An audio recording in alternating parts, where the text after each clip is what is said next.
The Click R3 podcast is brought to you by the awesome community over on Patreon. To learn more about supporting the show, head over to spawncastnetwork.com. Ladies and gentlemen, welcome to Click R3, episode 8. We're back online, just like the PlayStation Network, and it's good to be here. So we have, I'm gonna go ahead and just introduce our special guest, Ryan, all right, for tonight. From Last Stand Media. It's good to have him on here. I've seen a lot of his content over the years. I feel like I've read a couple guides even from GameFAQs way back in the day. And that is Colin Moriarty joining us tonight. Colin, how are we doing? I'm well. Thank you guys for having me. And yeah, my GameFAQs guides are still there. If you want to see what I wrote in 10th grade, they're still up. I kind of missed those. You know what really impressed me back then, looking back on it, is when people needed to make a map for a dungeon, they used just the keyboard to make it. Yeah, like ASCII art on the keyboard. Yeah, that's what I did with my Zelda guides and all the rest. It was fun. Yeah, it was. I mean, clearly had nothing better to do. So, well, yeah, but that was my way into the industry. So I didn't intend for that to be that to happen. But it's cool that stuff's still there. I go back and read them sometimes, and I'm like, that was where my head was at, I guess, 25 years ago or whatever. So it's good times. It was Wild West back then. It was fun West. I loved it. That was the fun internet, dude. It was. Yeah. It was before everyone could talk to each other very easily on Twitter. Indeed. And of course, co-host here, Ryan, Mystic Ryan. How you doing? Hello, doing well. Got my sunshades down just a little bit, so I've got natural light coming in, John. Natural light. It's amazing. Yeah. When we turned the camera on, it was just like completely blown out, exposed with light. Yeah, they were both up, and it looked like I was some sort of sentient god. It was kind of insane. So I want to scare the viewers, so I kept it down a little bit. Oh, it's good to have two good PlayStation minds here together. So curious to see what kind of topics Ryan has for us here. What we got, Ryan? What's the move today? We got a lot going on. If we want to just get right into it here, we do have some PlayStation Plus news that we were not able to cover in episode 7. Namely, just some games that are leaving Plus. So for Extra and Premium, these are going to exit the service on October 15th. That being a lot of Dragon Quest games. So Builders 1 and 2, Heroes 1 and 2, Heroes, The World Trees, Woe, and The Blight Below, which is an absurd name. Dragon Quest S, Echoes of an Elusive Age, Gotham Knights, LBP 3, and The Evil Within, all leaving on Extra. So another SIE title leaving, kind of like what we saw recently with Forbidden West. So conceivably, these games don't necessarily have to leave. But, my sort of gut thinking here is always subscription. You have that stupid vicious cycle where it's like they own the content, but they take it out just to arbitrarily put it back in at some point. So now I've got LBP 3 leaving. Premium, we have 3 exits. Ultra Street Fighter 4, Tokiden Kiwami, and then R-Type Dimensions, which is a PlayStation 3 streaming title. Now, I don't know about you two. I was thinking that we've got to be getting to a point where a lot of the PS3 stuff is going to exit, and it's clearly not going to go back in. Because these are 14, 15-year-old PlayStation 3 server blades that are just, they've got to be dying. They don't manufacture these custom cell processor server blades anymore. So we can't have these for that much longer, you would think, right? Yeah, I hope they have a plan in place right now figuring out this PS3 situation, because it would be a shame if one day they were like, all right, a lot of this stuff's exiting because we just don't have the ability to let you stream it anymore. So that fabled emulator, I really hope there's a day where they just announce it and we just get a bunch of like PS3 games thrown back in there, and even like remastering stuff where it's just like how we get the PS2 where it smooths things out, frame rates are better. There's such a library there that the kids now do kind of need to experience. I have the PS3 hooked up here, and kids now are like big fans of Astrobot. That's like their short-term mascot right now. It's still Kirby, then Astrobot, then Mario right now. But they have this fondness for Sackboy, and I'm like, I feel like we have Sackboy's Big Adventure, which we play, but then I'm like, oh yeah, all the other ones. I mean, you have the PS4 game, but then before that, it's like a bunch. Like I was like the PS3 just had a nice run on of these games. And it's like we can stream them. Well, I guess you're saying like Little Big Planet 3 and stuff. And I hope they have a plan for that, because that was such an interesting time in PlayStation's history. That's just kind of like, what do we do with this? It's interesting because first of all, do you guys curse on the show, or is it clean? Oh yeah, I do. Oh, you curse. You guys get right into the fucking news really quick. You don't take 90 minutes to talk about your day before you start your podcast? No, we do sometimes. Yeah, I mean, it's the and then when we do that on Sacred, then we talk about how we want to cut that out, and then some people say like that's all I listen to. I'm like, oh, I don't know if that's well, you're gonna see some their tangents a lot, like randomly just Oreo Coke, whatever. It just comes Yeah, up and it's over. Yeah. Well, good. John decided now is the time to talk about the Oreo Coke that he picked up. I mean, I took a drink of it the other day. It's right there.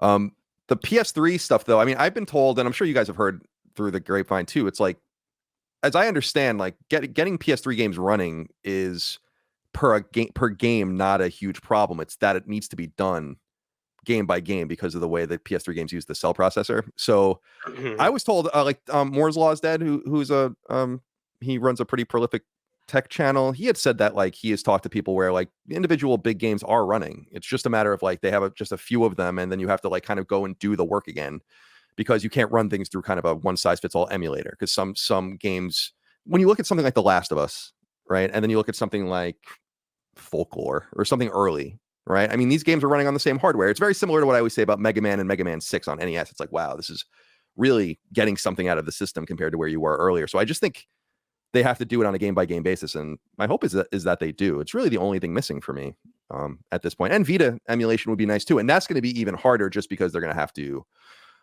mess with the touch interface and all that. But look at Freedom Wars. So it's possible. So I don't know. We'll see what happens. But I agree. The PS3 was awesome. I love that generation. I personally think that generation was sick. As far as being a PlayStation fan, first and second party games, it was a very exciting time.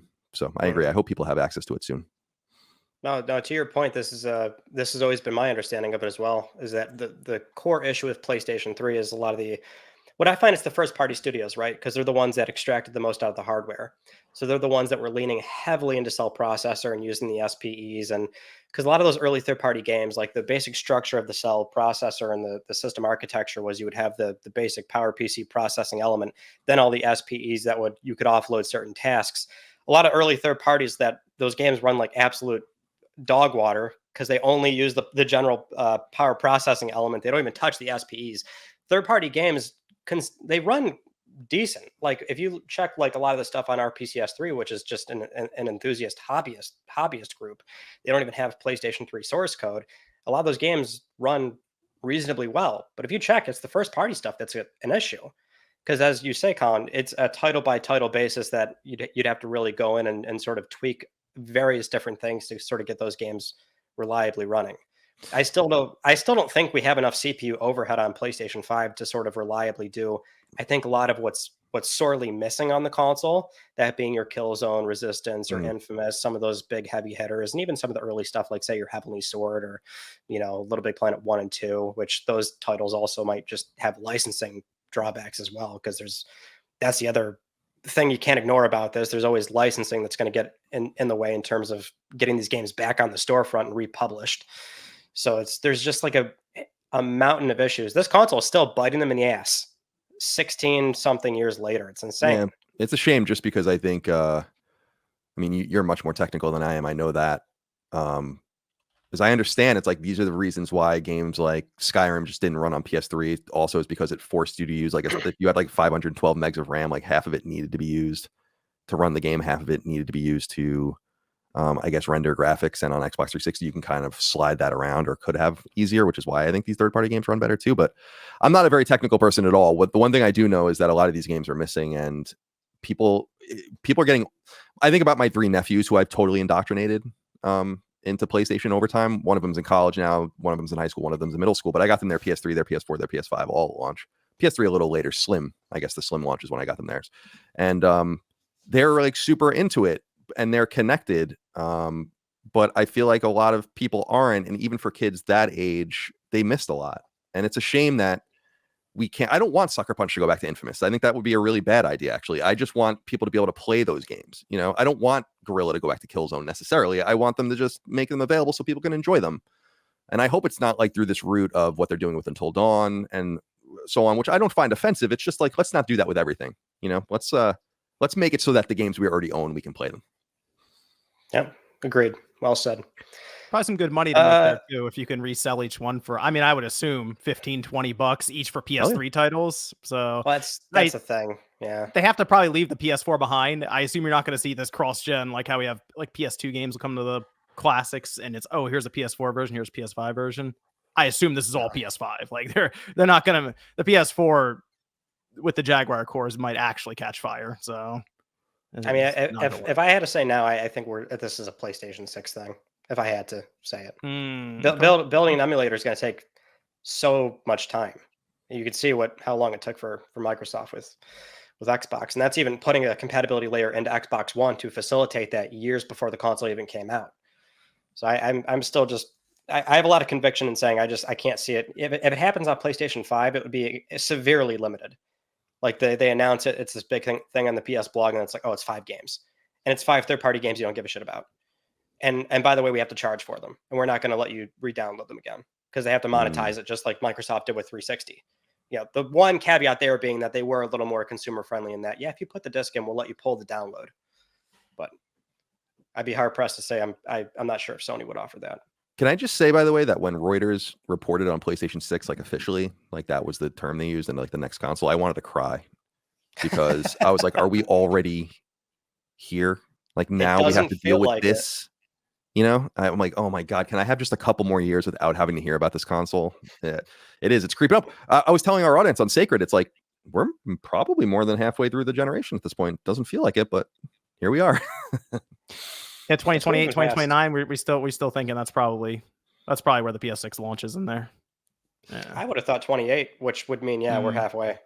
I think no. I said no sooner than 27, no later than 28. I think just because 29, dude. If it was 2029, I would be so sick. I would love if they got, especially with the Pro. It's like, get as much out of this. This is awesome. I would. It just seems so unrealistic because that is so much longer, than their previous generation. PS4 still going. Like in those cross-gen games still. Yeah, I mean, 2026 game announced for it. I don't know what. Yeah, totally. It reminds me a little bit. It's so funny you bring this up because I was just, what was I researching? I was researching something, and I was just looking at like the very last PS2 games that Sony published, and some of them are like these Indian exclusive games, which are interesting. But they were releasing MLB The Show until 2012, I think, on PS2, and I remember Christian Phillips at the time telling me that they sold 200,000 copies of it that last year before they cut it off. And it's like, Jesus Christ, like some people really don't move on. But then you see that in the monthly active users charts on that PlayStation releases where they still like 2.5 million people using PS3, which I find hysterical. And I know one of them, my brother's wife, Helene, uses her PS3 to play Netflix and stuff like that. So, or at least did as of a couple of years ago when I walked in to their living room and saw her using a PS3 and I was like, what is going on here? So I don't know. I would love to eradicate the PS4 and just move on, but it just seems.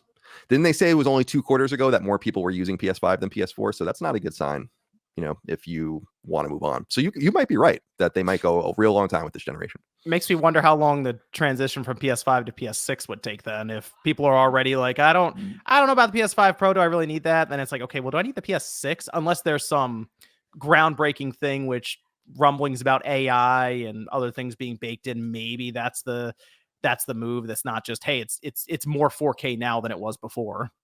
So that's it. It seems like the law of diminishing returns is making it harder and harder to sell on just graphics. So I wonder about that transition from PS5 to PS6.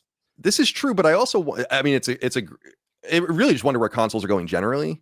But then I feel like when you look at the numbers, they're almost aligned. PS4 is a little bit ahead now, but it's like, this is a more expensive console. The economy is worse. There are just way fewer propositions on this console for people, and they're still just selling tens of millions of them. And I think the only thing that's changed since 2013 when PS4 launched is just everyone's just so fucking negative, And by the way, I'm one of the most negative people probably that does a PlayStation podcast, but even I get beat up all the time by being like, we have this conversation all the time where I'm like, I can't say I'm not happy with PS5 because I am. I'm actually quite satisfied with it. I think it's actually great. But from a first and second party perspective, it lacks. I think everyone knows that, but I don't really care so much about that. I just want great games. So I just feel like maybe there's just this silent group. This is kind of goes into my argument about how Sony and the PlayStation brand specifically are becoming Apple-like, in that there's just this embedded group of people that are going to buy your shit.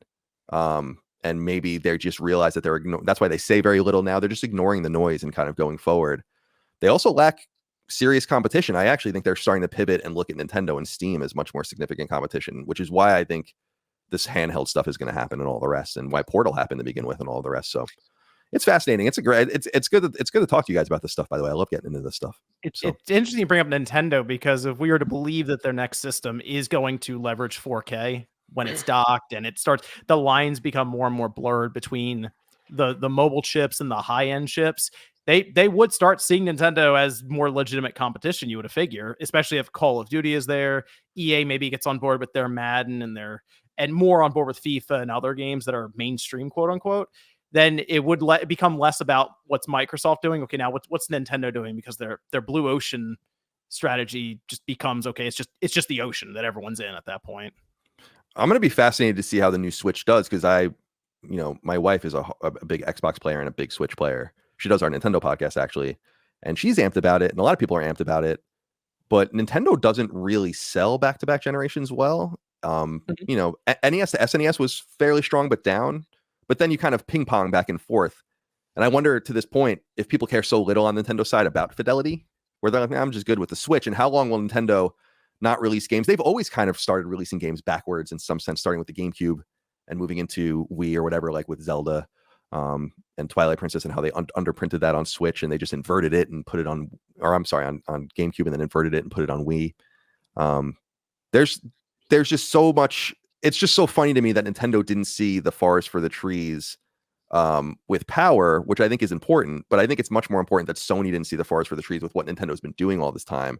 And it bothers me that they only pivoted seemingly internally to handhelds when they saw the Steam Deck, when to me, I was like, there's like 100 million people over here that are ignoring you. You're losing badly in your own home country. The zeitgeist around your machine doesn't seem to be great with younger people. You got to figure this out. So it's so funny. You had to marry those two things, like the commercial Switch and this powerful Steam Deck. And I think finally the people there saw it and were like, oh, maybe we can make a portable PS5 or whatever the case might be. And the Portal, of course, is like this half-assed thing that they put together, I think, to just see. And it ended up being like one of the coolest things they've ever released. I think it's awesome. Yeah, do you guys do you like the Portal? Do you guys use it? I use it. I use it when I watch football. Yeah, me too. It's like my football and hockey machine. I haven't even used it until this month, like for many months. And I'm back on it playing Kunitsugami while the football's on, or hockey or whatever. And I'm just like, God, this thing's so tight. I was actually just using it for Dead Rising this past weekend. It was cool. Fine. I mean, the PS5 is right there. It's wired. I have the ideal conditions. Ryan's over here going to Taco Bell, playing it in the parking lot. Won't even go inside, by the way. You gotta commit to that video, right? I'm telling you. You gotta go in and sit down with it. The whole point of that video was simply to see if that update would let me actually get through the handshake of authenticating from that web page. That's all that was. Obviously, it was going to run like absolute garbage. But having said that, it did work, and I got a little bit far in Returnal outside at Taco Bell. I would actually make the argument that remote play was always the company's sort of preemptive answer to all this stuff, because this was well before the Switch came out. At a certain point, you have to consider that the time in which Sony was attempting to offer this stuff on PSP, for God's sakes, with PlayStation 3, and then moving into Vita and PlayStation 4, where it was a much more, I don't want to say reliable, but I think it was a much more thought out plan of making sure that every single game can be remote played on a Vita. Is that, well, in terms of thermals and what we can offer in a portable form factor, you just can't reasonably make a portable PlayStation 4 back in 2013, up until around 2017, when Nintendo can sort of do that with pre-PS4 sort of performance levels. But now we're coming around to that point with portable PCs and Nintendo's hardware, the next lineup of hardware that they have, that it's becoming a bit more viable. The optics, I think, would have always looked pretty poor, and Sony's not one to always just jump into the deep end with like offering a $700 portable handheld that's fat and chunky. And it's like, well, let somebody else figure that out. And maybe now's the time for the company to start exploring it a bit more seriously outside of remote play, which is, like the Portal is this kind of goofy compromise. Let's see what happens kind of thing. And now that they have that telemetry, I think they've got more, a bit more confidence going, okay, we'll greenlight this multi-year thing. Yeah, you make great points. And I forget sometimes about the Vita. I think the first time I used, not the Vita itself, but Vita as a remote play device, I remember watching football at some point, playing what I want to say was Far Cry 4. And it was like, wow, it was muddy, a little latent, but I was like, this is cool, but then you just don't. It's very much like VR, how I feel about VR. I'm like, this is cool, and then I just never use it. And so what do you guys think? Because you're much more technical than me, but when we have our conversations on our show, people bring this up, and I think it's interesting. It has some salience, I think, which is, what do you think about the technical ramifications of remote play? So not locally or ad hoc or something like that, but being really far away from where you need to be. Like there's just physics problems with latency and all of that can't really be overcome unless you have many local server farms or whatever the terminology would be. Is that a thing that you guys think about or worry about? The thing that I come back to is no, like there's exactly what you're getting at. There's a certain hurdle that is like so insurmountable to overcome when you're talking about like leaving your home network that it just becomes like, and I see a lot of folks nowadays like where they get a portal and they're like, oh my god, it's so cool that I took a flight to a different city and it works. And because some people like don't actually like they can't feel it like that, they can't pick up on the latency. Now some people can, they're a lot more sensitive to it. Right. Well, I can pick up on it easily, and that bothers me. I think it's game dependent in some sense too. For sure. Like the thing I use it a lot for is just very non-kinetic games, like card games, or like just something where it's turn-based. Like God forbid if it hiccups and it drops the connection, I can keep playing and it's not, it doesn't bother me. Having said that, what I was upset about with the Portal is that there was nothing on board or proprietary from Sony's point of view that like just has a more direct handshake to the console if you are even within your home network. Like it is pound for pound the exact same connection you would get on your phone or a tablet or something. And that always struck me as a bit weird, which is why the Portal to me feels like a very, not even Gen 1 device, like a 0.5 device. It's like, can you ship the next thing and let's put something on board that actually like speaks to the console more directly, Have you've used streaming on the PS5, right? You did a video on that, right? When they did streaming. Oh yeah. Yeah. Okay. Colin, from did you try PS3, streaming 4, 5? on the PS5? Like just I've not streamed anything because the only option would be, I guess there's some stuff on PS Plus, right? But it would be a lot of PS3 games, I guess, inherently, and some other things. I have not done any of that. So well, yeah, they have a lot of like PS5 games you can do, and it's the thing that's very strange is Sony's streaming right now, the quality, the latency, it's just better than Microsoft's on their Xbox. I've read that. It's very strange. Like honestly, I booted up Miles Morales to test it out first thing, and I was like, this shouldn't look and feel as good as it does like when you're swinging around, and like there's very little latency there. Again, ideal conditions, wire directly in. There's probably a server somewhat near me in the Northeast here, but the service that I still think is impressive even now, it's gone, but it was actually Stadia. And the issue I run into is whenever I talk to someone about Stadia, it's very hard to find someone who used it. It really is. Like I played Destiny 2 on it actually quite a bit. And the thing that they were talking about was trying to figure out, as you're mentioning, kind of the physics issue with, okay, there's obviously distance. We can only do this so fast. So they were coming up with ways to, for example, use machine learning to essentially predict what you're about to do or what button you're going to press. And I always thought that was the coolest thing. So when they kind of observe your play style, and when you get to, say, you have a 30 bullets in the chamber for a gun, you get down to 2, and it realizes anytime you're below 3 or 4, you're always going to hit reload. So it tries to guess when you're going to do it. And things like that they won't necessarily tell us about it unless it's an interview, but it's like those little ideas and plans that try to make it feel as seamless as possible. Kind of seems like that once again links up to all this discussion around baking into AI on the hardware side for these consoles and streaming devices. And maybe that would be the solution, because I mean, you're right. Unless we like do some crazy breakthrough, discover anti-gravity and physics mean nothing, and then it's like, oh yeah, who cares now? But until then, you got to think outside the box. And I kind of feel like it's so funny. People hated Stadia because their business model. I kind of feel like it would have still been good to have Google involved, even on a gaming side with this, just to help propel development around this kind of thing. Because that's one of the things I'm really excited about with, let's say, AMD becomes involved, as we would assume with Sony, to make their handheld.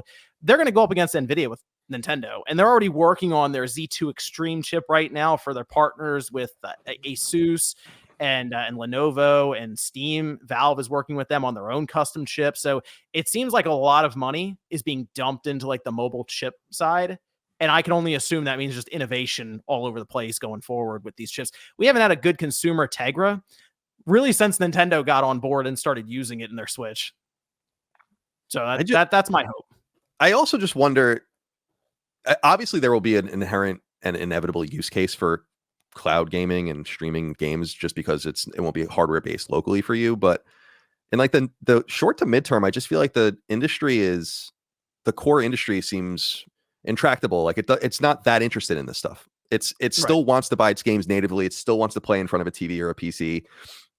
I know this is a very static group of like 300 million people, and everyone wants to expand beyond that. But I just look at it, and because it's funny, like I had a good friend that worked on Stadia, and I remember, we've talked about it many times, and and he worked at Xbox too, and I worked with him at IGN back in the day, and it's like it's just one of those devices or one of those ideas that's just not timed right. It's too soon. It's like on live, or back in the 90s, like X-Band or whatever they called that thing, like the original, way to connect I remember that thing. Yeah, you'd pop it into your system. Yeah, right. Like it was a way to play like Mortal Kombat online on your Genesis or whatever, and it's like, and SegaNet and all these things. Like it's just too early, But it's inevitably you're there. You're just there way too soon. You arrive to the party like way too early, and that's Stadia, I think. Plus, just the wrong company. A company that has no interest in sticking things out. I don't think, in figuring things out, even though it has enormous capital and can really do whatever it wants. I mean, isn't there like that famous website of all the things they've canceled at Google, like that they just yeah. Google killed this or something. Yeah, I think about though with the streaming side of games, because I always want to compare it to Netflix or Prime Video, things that are just you see it and you just want to hit play and watch it, and that's how they get you that impulse. The problem is, and I've noticed this a couple of times, is if I see a game, say on my TV, so Microsoft's doing a thing with Samsung where it was like, oh, you have an app on your TV and you see a game, they'll show you a little ad for it. Like Starfield came out. Hey, you can play it right here. No system required. You just press this and it starts. And it's like, great. You press it and it's like, how do I play it? Well, you got to go out and get a controller. It's like, well, I don't have that. So this is no longer impulse for me. This is now I need to leave and go get it or order on Amazon. And then by tomorrow, do I really want to play it now? I got things to do. That the controller, it's so weird because that's like the pivotal part of gaming. The controller to me ends up being one of the biggest roadblocks for people with this impulse mindset of streaming is right there and it's available now. Yeah, it's a great point. I'm going to be a traditionalist until I think I don't play games anymore. I mean, or at least hang on for as long as possible. I like buying my games. I like, playing on console, and if you like playing on, dedicated hardware, whatever it is, I just feel like it's been pretty sticky. I think people assumed for a long time we wouldn't even be here, as far as like where we are now, 10, 15 years ago. Death of the console for how long now? How many generations? And it's just still here. Yeah, it was just conventional wisdom. And I don't think it was unfounded conventional wisdom either. I just think that like it ended up being a very weird industry compared to others. Books are kind of similar in some sense in this, like just in resisting digital forces, because a lot of people went to digital formats and then actually came back, and people still read and buy paper books, and I think always will. And so maybe that's more analog to like physical games, but in the sense of there just being unusual. 20 years ago, if you showed someone the Kindle, right, and you're like, would you believe that everyone would use a Kindle in 20 years? They'd be like, yeah, of course, no one's going to buy books. Why would you do that when you have this? But then when you live with it and you exist with it and you like the tangibility of the book and all of that, you get 20 years later and you realize that conventional wisdom was totally wrong. And that's where we are now with games. Well said. All right, with that one news story down. That's those are games leaving PlayStation Plus. So you've got that was the topic. Oh wow. You've got until October 15th to get your time in on those games. Dragon Quest is quite long. Can we go 20 minutes on October 15th? Okay, go ahead. Probably want to start playing those games. Here's one that's certainly reminiscent of PlayStation history. PSN was down. It went down around 8:30 to 9 p.m. Eastern time. It did not go back up till like early this morning. So that was like hours that it was down, which as far as I can remember, that's probably the longest outage we've had in like a long time. Like it's been down intermittently, like maybe 10, 15 minutes. And anytime I can remember this, where it like goes down, you see the Reddit and Twitter posts. It's like, well, I can log in. So it's never like down. I don't think much of this, but I guess it's just surprising to see it go down for what was a decent amount of time. It affected me yesterday just because I was using the portal during Monday Night Football. And I have two PS5s, and so the PS5 in my loft back here is just my portal machine. I barely play it in person, so it's like my secondary device. And because of that, I couldn't access the license to my digital copy of Kunitsugami. So that was a little bit annoying. That popped up a lot recently with the service being down so long, is that a lot of folks were saying they couldn't access their library, which this is where it's so puzzling to me. I guess that really highlights how often people game share, because conceivably, when you first buy a PlayStation 5 Mhm. and you go through the setup wizard, that console should already be designated as your primary machine, as in you are allowed to play your digital content offline. So it seems like this sort of weird, almost to me, it looks like a lot of misinformation being spread. I don't know how people are running into this issue. Your console should have been primary, unless you go out of your way deep in settings to turn that off. And then let's say you're a multi-console household, Mhm. and then you need to sign into PSN to access a library from a different user or something. It was a very fascinating thing seeing that play out, because a lot of folks are thinking that they can't access their library, but it's like, well, if you set this up right, which it does it for you, that actually should not have been a problem. Yeah, you shouldn't even encounter a situation where you would have a secondary or tertiary console unless you actually did. So you wouldn't even really see that option. I don't think as something viable. After the games were over, I went and played Dead Rising on my console in my living room, which is my primary console. That's a digital copy, and it was no problem. So it worked fine. But yeah, it was this like edge case, like you said, of me having the second PS5 that is actually my secondary console. And I was like, I actually realized I was trying to sync my trophies. I'm on like the last boss. I had just beaten the second to last boss. I've been playing this game very slowly, and I wouldn't sync. And then actually this morning I went online to sync the trophies from both Dead Rising and Kunitsugami, because neither of them were able to sync because the PSN was down. And it was weird. Like I had to restart both consoles in order for the trophies to show up. Like there was some weird caching issue. Like it wouldn't sync. I've seen this before. Yeah. And I was a little nervous just because I was like, oh, the Dead Rising ones I don't really care about. But I was like, with Kunitsugami, I'm like, this is the second to last boss. Like I'm not gonna be able to I can go back and maybe try to trigger it again or something like that, but it all worked out in the end, so that was fine. But yeah, the PSN outage was strange, and I saw people bubbling about the famous outage, and I'm like, oh, you ain't seen nothing, but this was pretty bad. You're right. Yeah, what's so funny is that John, you'll know this, like you'll check into your analytics every so often, like throughout the day maybe, and you look at your top 25 that's like on a rolling basis for 48 hours. You probably do this too every so often. You look at those videos, and my PSN outage documentary, like which was like basically dead, it shot back up right away. I'm like, That's oh, awesome. people are looking that up again. Funny side note, you know, a video of mine all of a sudden just like popped in views completely. It's like that weird looking thing where nothing and then yeah, exactly. Is the PlayStation 5 stand. because of the Pro. Yeah, that's right. Hey. Not included stand. You think this was a result of the business that was happening yesterday with the dashboard and the weird ad thing pulling news feeds? And well, let's go right into that then. We've got the news issue on Game Hubs has been fixed.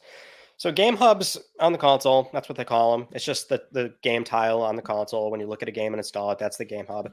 That was prioritizing official news for the background image of your games, which made it very strange because sometimes a lot of that game news that was published on titles, like a lot of publishers don't really use that feature all that often. Sometimes they don't use it, period. But the ones that do, they'll sometimes publish a story down there, and it's always out of view. You have to really go out of your way to like find those news stories on Game Hubs. But typically it's like, oh, here's DLC that we just published. Here's the new season pass. Or sometimes it's something like very like unrelated, but still related. So like some examples that came up were like Final Fantasy VII Remake would be advertising Rebirth. And you'd have all those like 10 out of 10 image. And that looks like very much an ad. The Warhammer one was a kind of a big deal. A lot of people were sharing that one because they were like advertising. It looked like a YouTube thumbnail basically of some like video, which wasn't really like an ad, but it was an ad for like, oh, here's how to start the game or something like that. I don't know what the hell it was, but basically everyone got very upset about that because, it's certainly not a good look. But then like shortly after, SIE confirmed that it was just a bug and it's already been addressed. I don't know. I guess the only thing we could say here is like, there's maybe some conversation on, oh, it was intended and there's pushback and they fixed it right away. But this to me does read like a genuine bug, given that it would be just so weird to sort of flip that switch, especially because the most recent firmware 10.0 did already have a way that messed with what appears for the background image. So it's not like they're going to change it again right away, Yeah, it's there have been just some weird. First of all, I agree with you. It's probably I'm not conspiratorial about what happened with the ads. The PlayStation Stars was another thing where I was like, what happened here? I know someone who talked to someone, so it's not my own source, about some interesting things about like what actually ended up happening with Stars. And it's not like anything like, it's just interesting inside baseball stuff about some things breaking and whatever. But it's so funny that like these things seem to be cascading. They just seem to be little signals of a less than tidy technical ship perhaps over there. But generally speaking, I just feel bad. I'm very flexible with my schedule. I work from home, and I'm sure you guys are somewhat the same in your flexibility. I really feel bad for the people that work like a 9-to-5 job. They do all their work, they go to the gym, and then they're like amped up to go play Destiny or something, and they sit down and it just ruins their whole night. That's a bummer. So I hope, and Sony's got to think about that, because that is like that really does ruin a lot of people's vibe with your machine and all of that if they can't rely on it. But generally speaking, it's so much better. We were talking about the PS3 earlier. It's like even going back and using that machine, it's just like crazy what we used to put up with. So it's so much better than it used to be, and I'm generally pretty happy with it. Yeah, that's the thing. I to your point, like if you use PSN like often, they're no stranger to just these weird technical hiccups. PS Plus licenses are still to this day, they can't fucking figure these things out. Every so often, we always have a weird thing with like a Plus license that gets dropped, or people can't launch a game or something, or they can't claim a game, or sometimes we had the PS3 pricing data from PS Now appear on PSN, and people thought PS3 games are coming. At least just sometimes you have weird hiccups like that in the back end. So yeah, it's a very weird thing. Very weird thing that happened. This, however, I find is a lot more, well, slightly interesting. We had Siren rated in Korea. So this is the same description basically as the PS2 game. It's a rating, so it's real. It's not like it's not a real game. But the issue is we just don't simply know if this is like a port. Is it updated emulation? Is it a remake?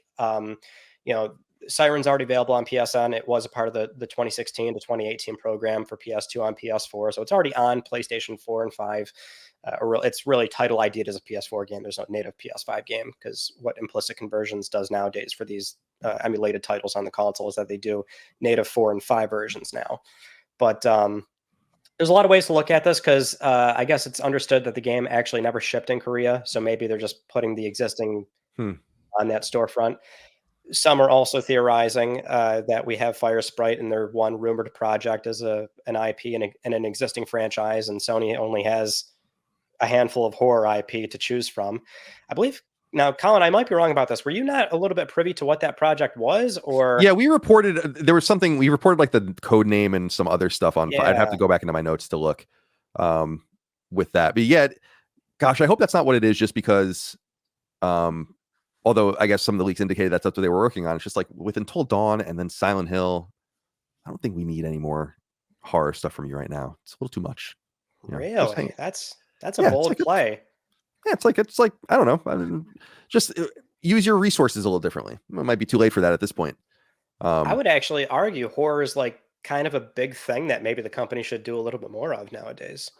But then again, they've got the agreement with Silent Hill 2 and Until Dawn coming back. But we did get an update on this one, Ryan. I don't know if you saw it for Siren. It was found actually that it was uploaded to the PlayStation Network database, like the description for it, and it's the PlayStation 2 version. Did it just pop up? Did I miss that? It was, well, I mean, it was a few hours. I guess it was technically like 8 or 9 hours ago. Okay. Yeah, I get all kinds of stuff thrown in the inbox for all these stories and news and stuff. And I remember I saw that earlier. I was like, oh, cool, it is the PS2 version. So it seems like it's going to be a classic that they're adding in.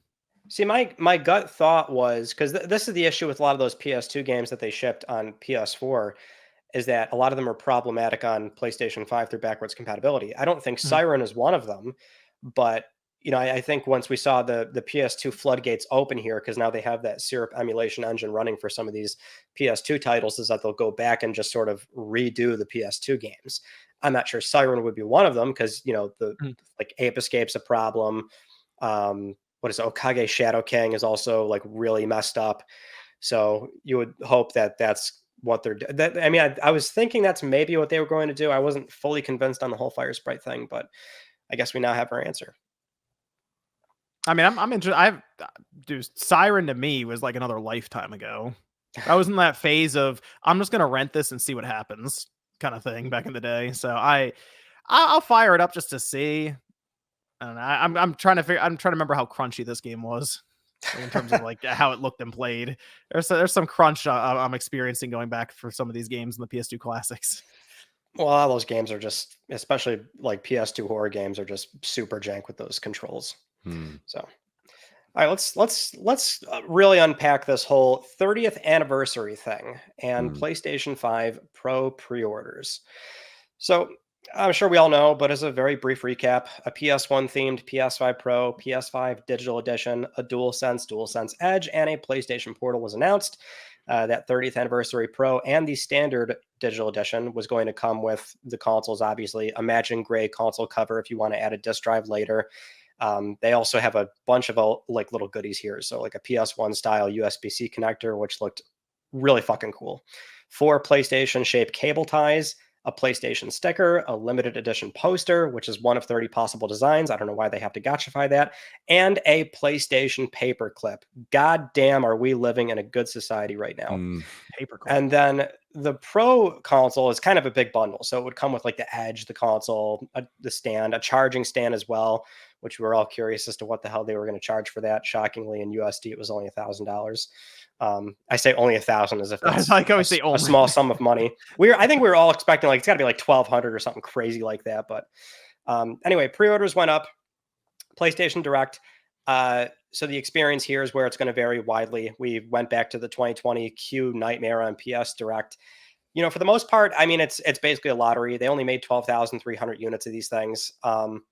My experience was the queue started at like 6 a.m. I had 3 devices going, 3 different browsers, since you never know what's gonna happen once you get into that bitch. Because sure enough, one of my screens that got in, add to cart like wasn't working. So it's like, oh, now I got to wait for another device. I didn't get into like an hour. So it's like I had no goddamn shot of having the privilege of giving Sony a lot of Oh, money. you didn't get the 30th? No, they did. They said we don't want your Oh, money. So I didn't get one. man. But you know, it sort of highlights, I guess, the growing pains with like a very in-demand product and them only making so money. Be honest, did you pull up eBay right after it? Here's what you know. What's annoying to me, John? Why is this news Uh-huh. every time? Why is this news every time? It would be more news if that didn't happen. Is this I think people really just want to see news? how egregious it's going to be. I think that's what it is. How much are they going to ask? And they're I like, know, "Oh, but it's it's just $4,500." Like, all right, well, it's there so it is. That's exhausting. fine. Like, well, of course it's gonna fucking go up on eBay. Were you born yesterday? Like, what do you? I So just that want to know if happened. you thought about it. If you went over, it's like, how much more are these in the aftermarket? I like. I'm picturing you thinking about like the YouTube thumbnail already. Like, I you're already. I I don't sink that low unlike some people. Hey. So times 2, times 3, yeah, the price. What's interesting is so we just heard that in Japan they did it a bit differently, and you Mhm. you, you have to wonder why is this not a thing everywhere else? Like they were looking at like account playtime for a P. Like you needed a PSN ID to order this thing, right? But Mhm. if I remember correctly, like shortly after like that initial run in 2020 for PlayStation 5, they eventually did this, which was like email lottery. So you would be invited via email to safely purchase it, but that email would be based on a number of factors. The company never outlined exactly what it was, but it would be a mix of like we assumed playtime, account age, maybe there's some trophies on the profile. You know, obviously people like to get very upset with the possibility of scalpers and bots, but you're going to weed out a Mhm. lot of people if you're like trying to weed them out with like genuine PSN IDs, which I think is, I don't know why are you not doing that? So I don't know how anybody else feels about this, but it's a very in demand product. Of course, it was going to sell out. So My theory on the and it's just a working theory. I have no idea for sure is why they only did this in Japan. When I saw that news, I was like, maybe they're testing something in a smaller market where they can control things a little bit better and just kind of figure it out.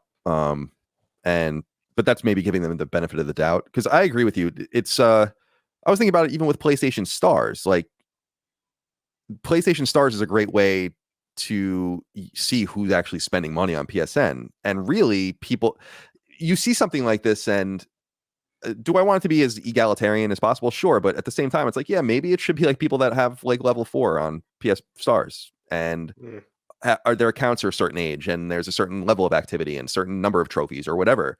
All these things taken into account. I think that that's actually fair. I'd rather have the person that's been playing on PSN since the beginning get their 30th anniversary console than someone that's been playing for 5 years. And that's just the way it is. And it's nothing against the person that's been playing for 5 years. It's just like the OG person should probably have access to it. That said, I couldn't care less about this console. But everyone in my company, everyone was in like the Discord channel that morning. I get up really late usually, and even I got up to try to do this because I wanted the controller, and a pro, just a regular pro. That was the thing that bothered me, by the way, guys, was like, why did you do this at the same time? Yes. You didn't need to do this at why? the same time. This is so stupid, and it was such a waste.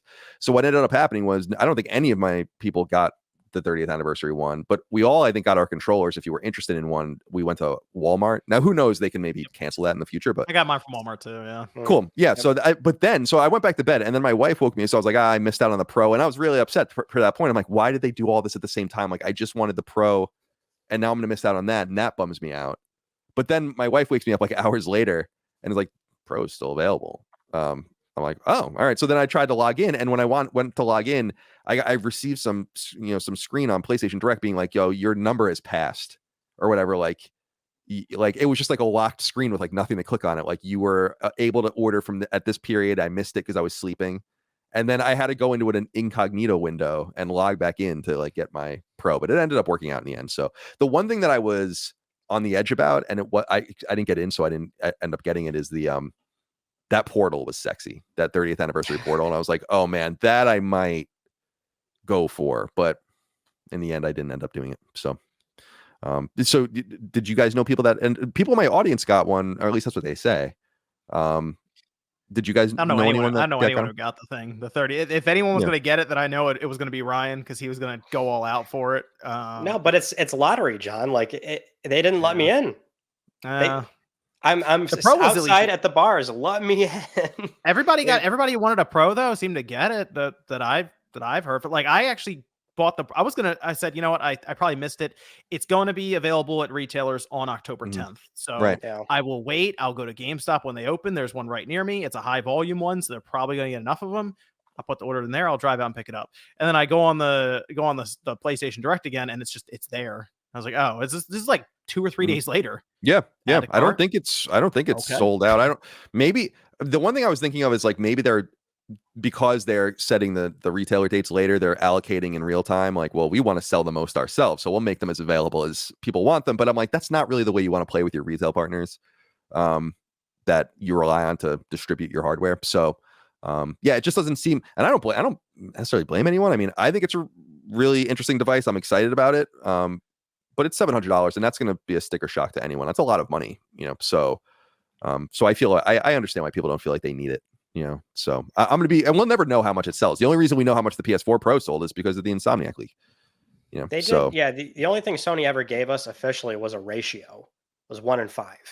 Then the Insomniac breach told us it was like 14 million or something like that, which is still a somewhat reasonable amount. But I think it really highlights that's the jumping off point with the story, is that the Pro has not sold out, which some are positioning that's a bad thing or a good thing. But one, I think a lot of people remember PS4 Pro actually never sold out. Two, these things are always kind of hard to examine because it's like it sells out. Okay, well, we don't know how many they made. It didn't sell out. Oh, that means there's no demand. But it's like, well, they might have just had enough. They might have made enough. So there's never a good indicator outside of the company telling us, and they're just not going to tell us because that's not really something Sony likes to do nowadays.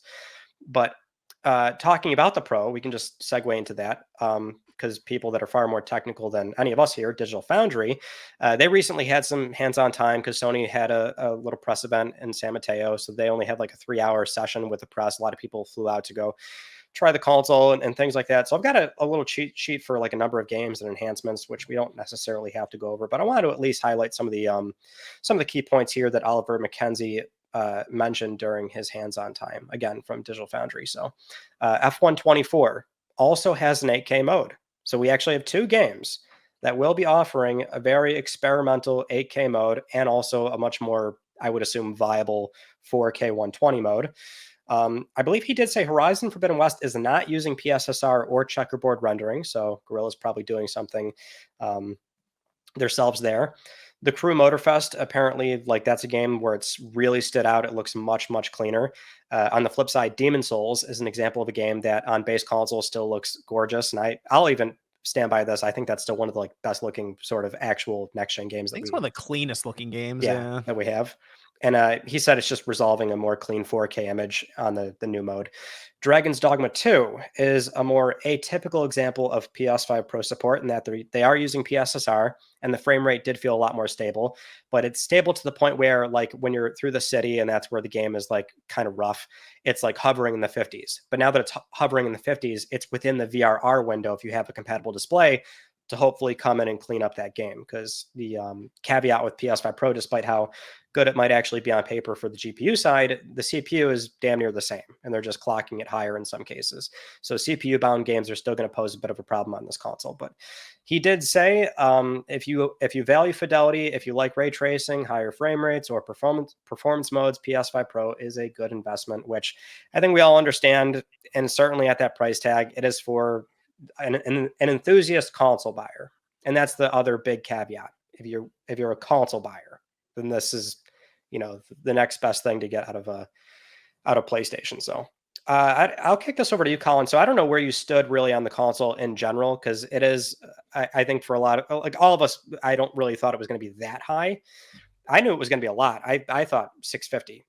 So to see $699 without the drive is, it's nutty, right? But I don't know where you sit on this thing. So yeah, I'm looking forward to it.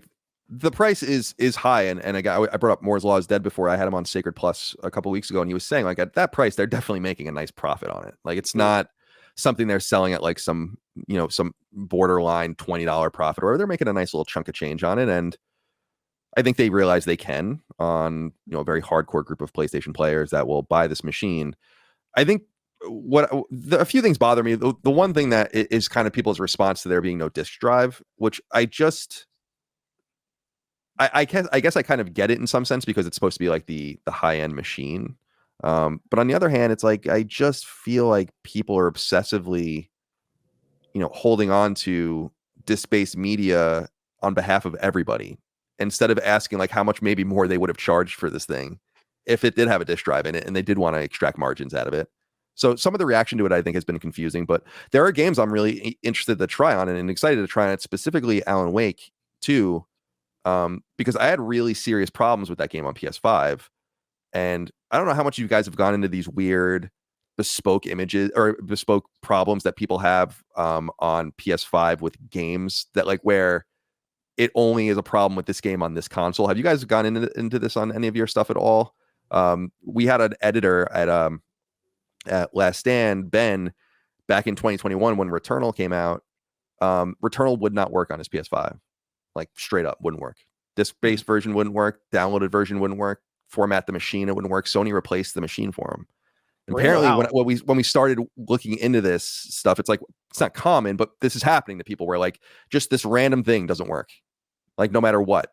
And I feel like maybe I'm having some sort of weird problem with Alan Wake 2, because that game, like, I deleted the package file, downloaded it again, did all this kind of stuff, just horrible lighting issues in the game on my PS5, like, where I'm like, it can't possibly be right. Like, this can't possibly be the way the game looks. I mean, the whole game is based around lighting. Like, you're right. So, like, exactly.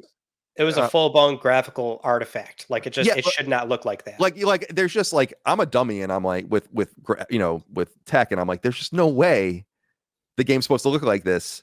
And I was just so I just bring that up because I've not really gotten a chance to experience that game. I guess I could have tried it on the Portal machine upstairs. I didn't do that, actually. It's a separate PS5, so maybe it'll work there. But I hope the Pro is supposed to really do something nice with this game, or at least make it run better for me. And so hopefully it'll be a way for me to experience it, because I really was excited about that game. I was really late to Alan Wake. I played Control first, actually, and then I played Alan Wake. And I was really amped about it, and I just couldn't get into it because I was like, damn, it was a shimmer problem specifically. Like, there was really bad, like, lighting shimmer everywhere. I'm like, it can't look like this. So anyway, I'm excited about the Pro, but I do understand people's sticker shock. I also understand, I mean, there's two sides of the economic argument, right? Like, there's simply no doubt that hardware and software is cheaper than it's ever been, like, adjusted for inflation and over time in real money.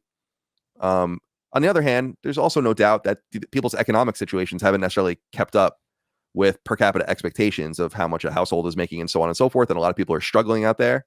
And gaming, I think, is becoming, for some people, out of reach because things are getting more baseline expensive than they used to be, whilst their wages and their economic opportunities, employment opportunities, and et cetera, don't necessarily keep up. So it's hard to, like, examine it, because you look at a $700 console and it's like, dude, it was a joke, but PS3 came out at $600 and that was considered insane. We're only $100 more for this much more powerful, robust machine many years later. But at the same time, people are like, yeah, dude, I make $20 an hour or whatever. It's like, yeah, okay. So like this is it's a bad situation. So I understand the sticker shock and I understand that people are put off by it, but I only think costs go up from here. So, I think that hopefully people are able to still keep in touch with a hobby that they really love. Yeah. Also, you don't have to buy the PS5 Pro. So you could just buy the PS5.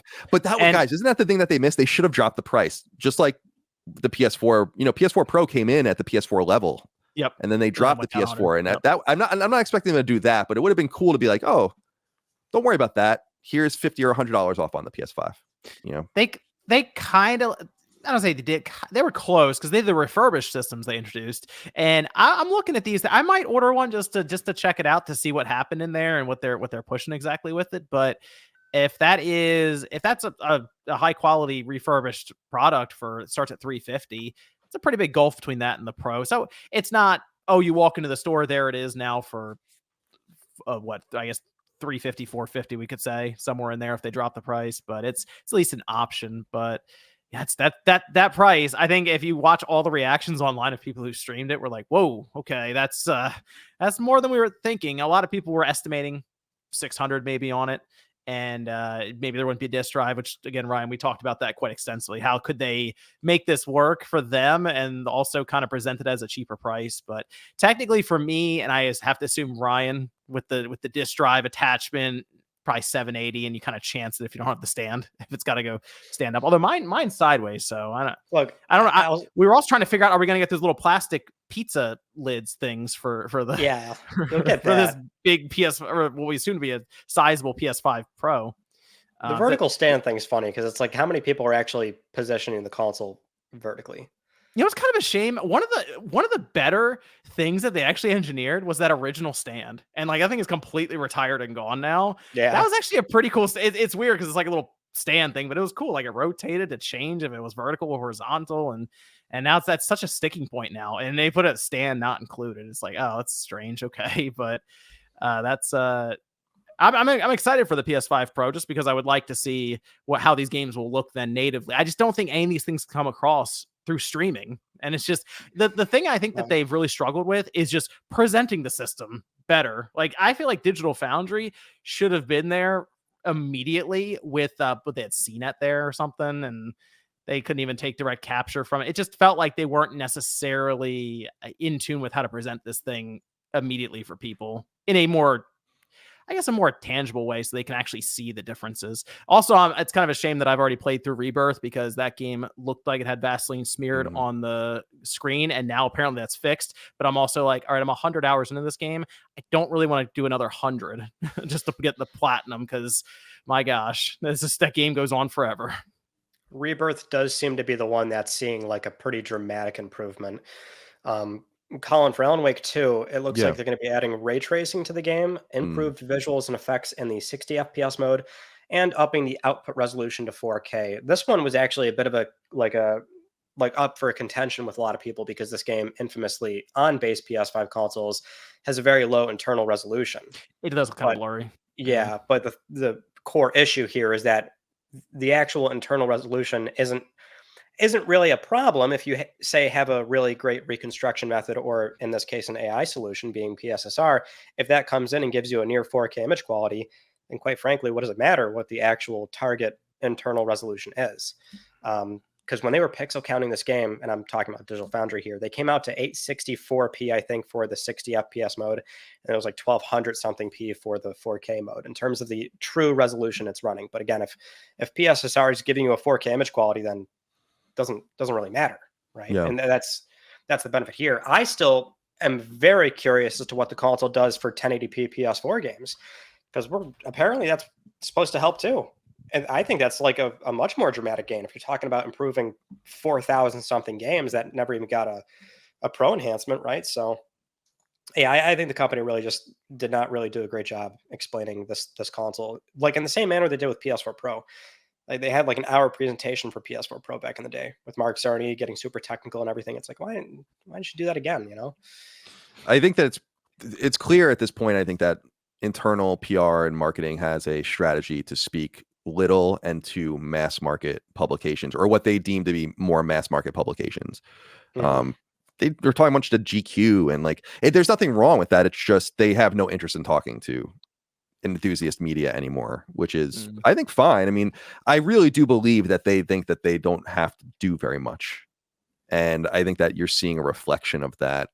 And less aggression, less cost for marketing, fewer mistakes made in interviews. You don't have Jim Ryan talking about how bad Gran Turismo looks, all that kind of stuff. I just really think that they've really become risk averse because they realize that it's not really moving the needle. Meanwhile, they are making more money than they've ever made. So I just think that, like, if anything, they're gonna become more and more up high and speak very little. And there's really no reason for them to do much more than that. It's a lot less exciting. I mean, look how they neutered all their personalities as well over the last 10 years. So yeah, I mean, Colin, you're probably like, I bring this up a lot on my channel, which is this growing frustration with how little Sony does talk. And it's like, well, the fundamental issue is they don't, not only do they not really collaborate with more enthusiast sites, as you say, because they're doing stuff with like, Wired and GQ and shit like that, right? All these legacy media sites. But it's like, they stopped going to Paris Games Week, TGS, Gamescom, E3, these trade shows that are very predictable. They show up every year, and we always knew they would be there. They would say something.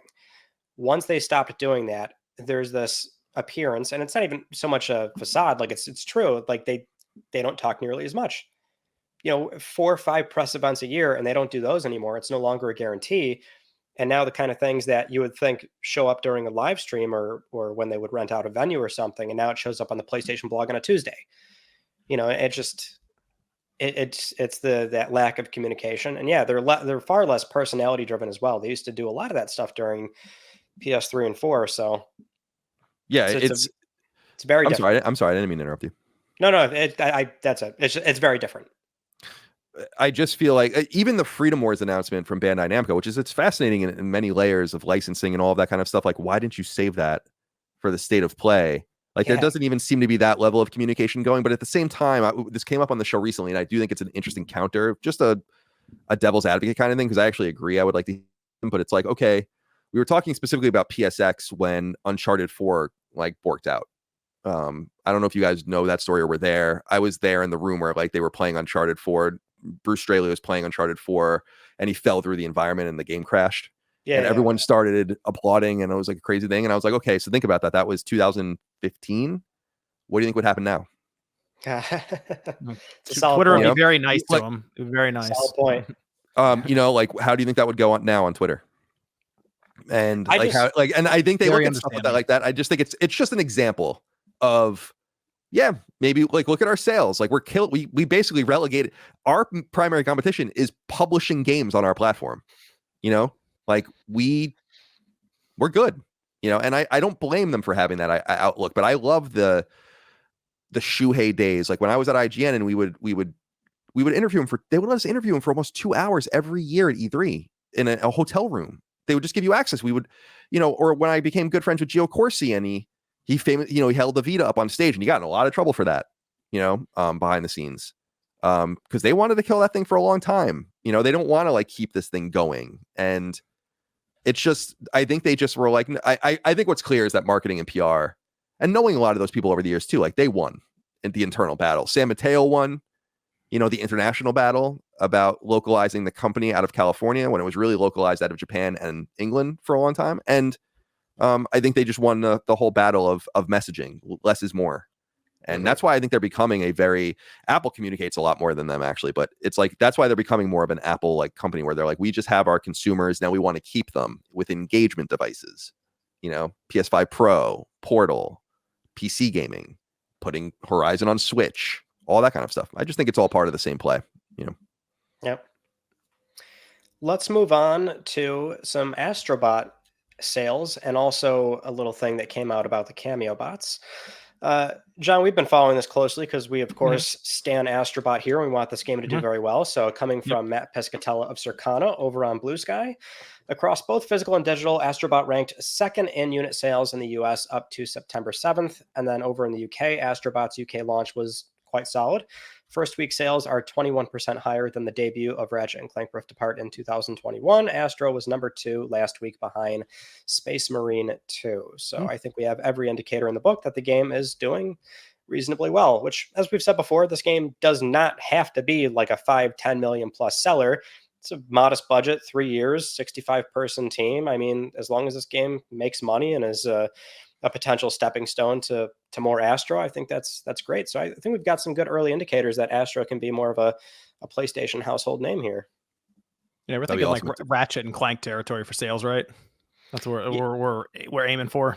I mean, that's like the only benchmark, right? It's Yeah. another big AAA 3D platformer. And to know that it might possibly be tracking like similar to Ratchet, and Ratchet's a well-known IP and is launched in 2021, so it's a decent benchmark, I think, to compare it to. But yeah, I'm very happy to see how well the game's doing. Yeah. And speaking with Stephen Totello on his newsletter Gamefile, we have the head of Team Asobi, Nicholas Duche. He did provide a small comment on the lack of Final Fantasy and Square Enix cameos, where he says, and I quote here, "It's difficult to comment on why Square Enix wasn't involved. We really respect the choice of each publisher." Now, it's worth remembering here that Cloud's Buster Sword was in Astro's Playroom, which is certainly a nod, but also not quite a full-blown appearance. This was I think the one thing that a lot of people came out of this game going, so how is Square not in here? They're so No, there's another one. There's another one. There's another one. Another what? If we're just spoiling the game, apparently now. Okay. We're not spoiling the game. So there's no Square. Oh, all of a sudden, okay. Usually I'm the one spoiling everything. In this 'Cause you case, Ryan do. just told everyone there's no Final Fantasy characters in this. There's no Cloud at the end of the game. No, there's no. Yeah, sorry. There's no Cloud at the end of the game. No. I thought this was noteworthy though. It was kind of weird. I will admit, I was going through it and I was kind of waiting for Sephiroth or Cloud or Tifa, somebody to show up, right? Just like, okay, here's Tidus from Final Fantasy X, and it never happened. And Mega Man also never showed up. That was a big one. I mean, I can't believe there was no Mega Man there. Dude, you got Arthur from Ghosts and Goblins, which has no connection to PlayStation whatsoever. But we just did an episode of Sacred Plus, talking about like what we would want from, like, we went through obscure games, more common games, third-party games, like what could be next. And it is worth noting that they definitely must have held things back. I'm not saying the Square Enix stuff, but like the obvious things that weren't in the game. Where is Sweet Tooth? Where is Gabe Logan? Where, like, there are obvious ones that are not there. Resistance doesn't seem to really be in it unless you look at little skulls that some people think are like a nod to Resistance or whatever. So I'm like, yeah, they must be holding some stuff back. But the Square Enix stuff is strange just because I don't like, why wouldn't, if you're Square Enix, why wouldn't you want this? Like, it seems like there's got to be some sort of beef there because like there's just literally nothing to lose. Sony might even be paying small licensing fees for these things. It's not like they're necessarily getting the stuff for free. So I would love to know more about why that is and why it seems so awkward between them. I mean, don't we usually like default to money issues for something like this between businesses? Like, did Square want more money than Sony was willing to pay them, or like, okay, that doesn't make any sense to pay you that much for 4 characters from Final Fantasy or something? It's just, it seems straight. It does seem very strange, especially at a time now where Square is like, I don't say struggling, but they're not, Final Fantasy isn't in the place I feel like that Square wants it to be in right now. And they're like, no, we can't put Final Fantasy characters in there. That's too much advertising. Astrobot right doesn't reach Square Enix's expectations. Yeah. Which are never met, no matter what. They're never met. So it just seems weird to be like, no, we're not, we're turning down these offers to just do anything, just more exposure somewhere for Cloud or just Final Fantasy. I mean, they got another one that's coming up for their remake series, right? They got and then they would talk. Did you see the Final Fantasy IX news where they were saying like we don't know if we should be pretend? And I'm like, talking about this morning. Yeah, he's got to be trolling. Yoshi P's out there. He's got to be trolling people. There's no way. Yeah, great idea, dude. Way. He's saying, I don't know how we could tell this whole story in one game. I don't know, like you did the first time. That's why I'm inclined to think like it's got to be something stupid where Square's like, yeah, here's what it'll cost you. It's like Cloud wasn't in Astro's Playroom, right? Like that's the only thing they were able to muster out of that was the sword. You know what I mean? So it's got to be something silly, like where every third party publisher they approached was like, yeah, like that sounds great. Why would we say? And then like Square's the one publisher that was like, they just made it really weird. Like, oh, you want our bots or you want to use our characters? The obvious Well, thing is a Square Enix DLC, right? I mean, like everyone gets together, you make a lot of money together. Cool. You know, Final Yeah, Fantasy 9 is yeah. 4 discs, so we can probably get 4 games minimum out 4 of it. games out of that. It Yeah. has There to it is. be. They has to didn't be. they also say that Final Fantasy 6, which is my favorite, would take 30 years to make? I think they said something like that. Like it would take us 30 years or something to remake It'd Final take Fantasy 6. And I'm like, decades or something. what? Yeah. Like, what are you guys doing? You know, it doesn't need to be like this. Although Final Fantasy 7 remake and rebirth are excellent. So I'm not going to. You could realistically, if they were concerned about budget and scope, they could just take their HD 2D format and just throw Final Fantasy 6 into it. And I'm sure a lot of people would be like, all right, it's good. That works. Hell yeah. I'll dude. buy it. I don't need much So more let's- than that. Nope. Let's just segue into this then. So Square now admits that Final Fantasy 16 and Rebirth failed to meet sales expectations. Confirmed via financial briefing, a financial result briefing that took place back in May, but was only recently published from Square's president Takeshi Kuryu.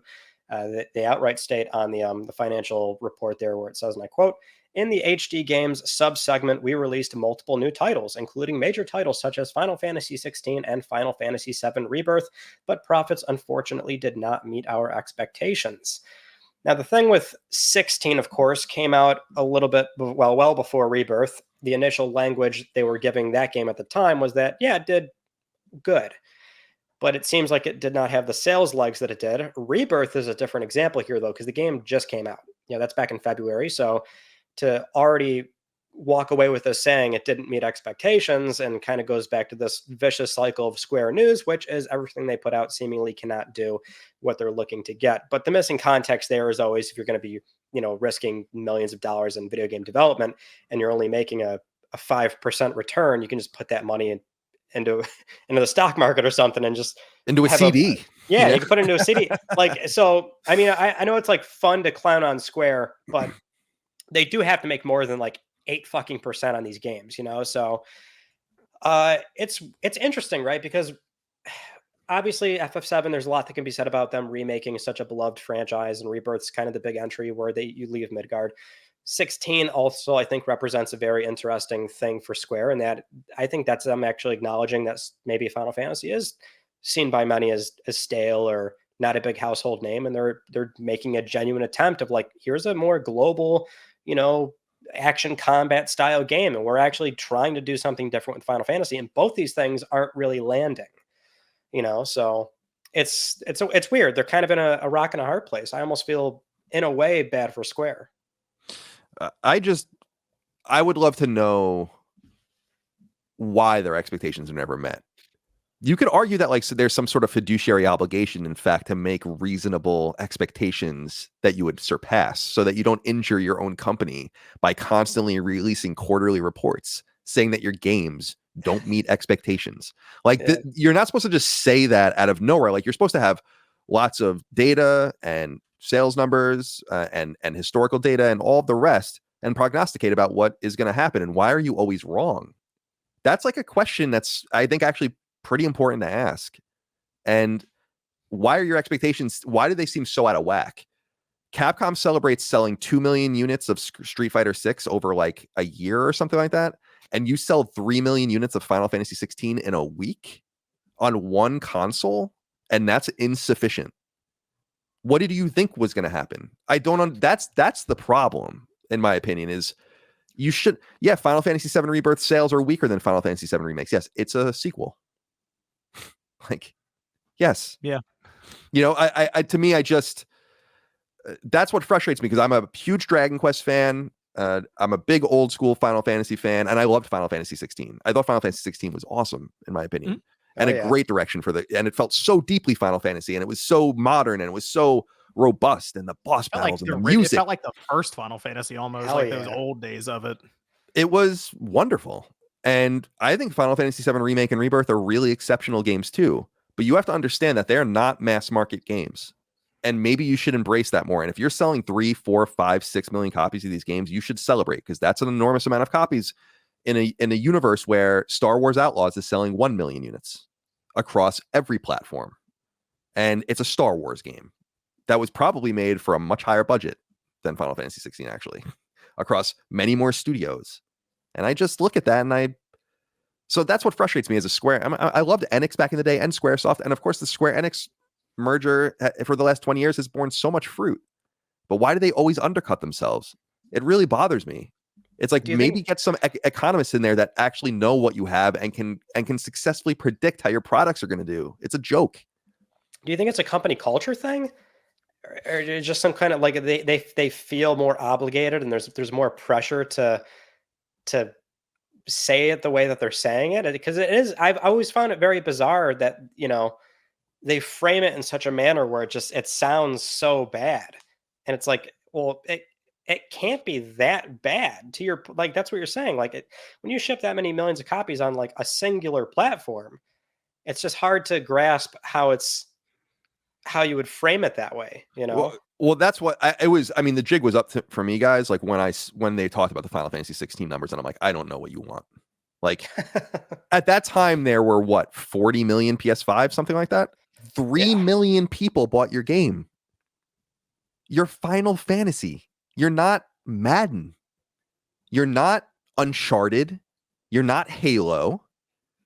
That's pretty good. I know Final Fantasy 15 sold really well, but people have to remember that game was long in development, heavy marketing cycle on multiple consoles at a different time in the games industry at a cheaper price.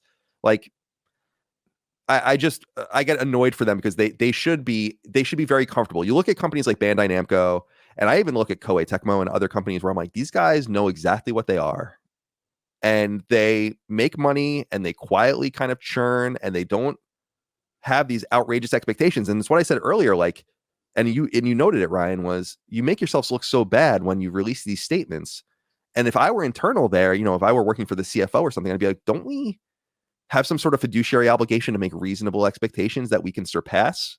Like, aren't we hurting ourselves? Like, and in fact, by making these outrageous expectations, we're hurting our company instead of making more reasonable expectations that maybe aren't as flashy and exciting, but that will actually surpass. And then we can release a positive press release and grow.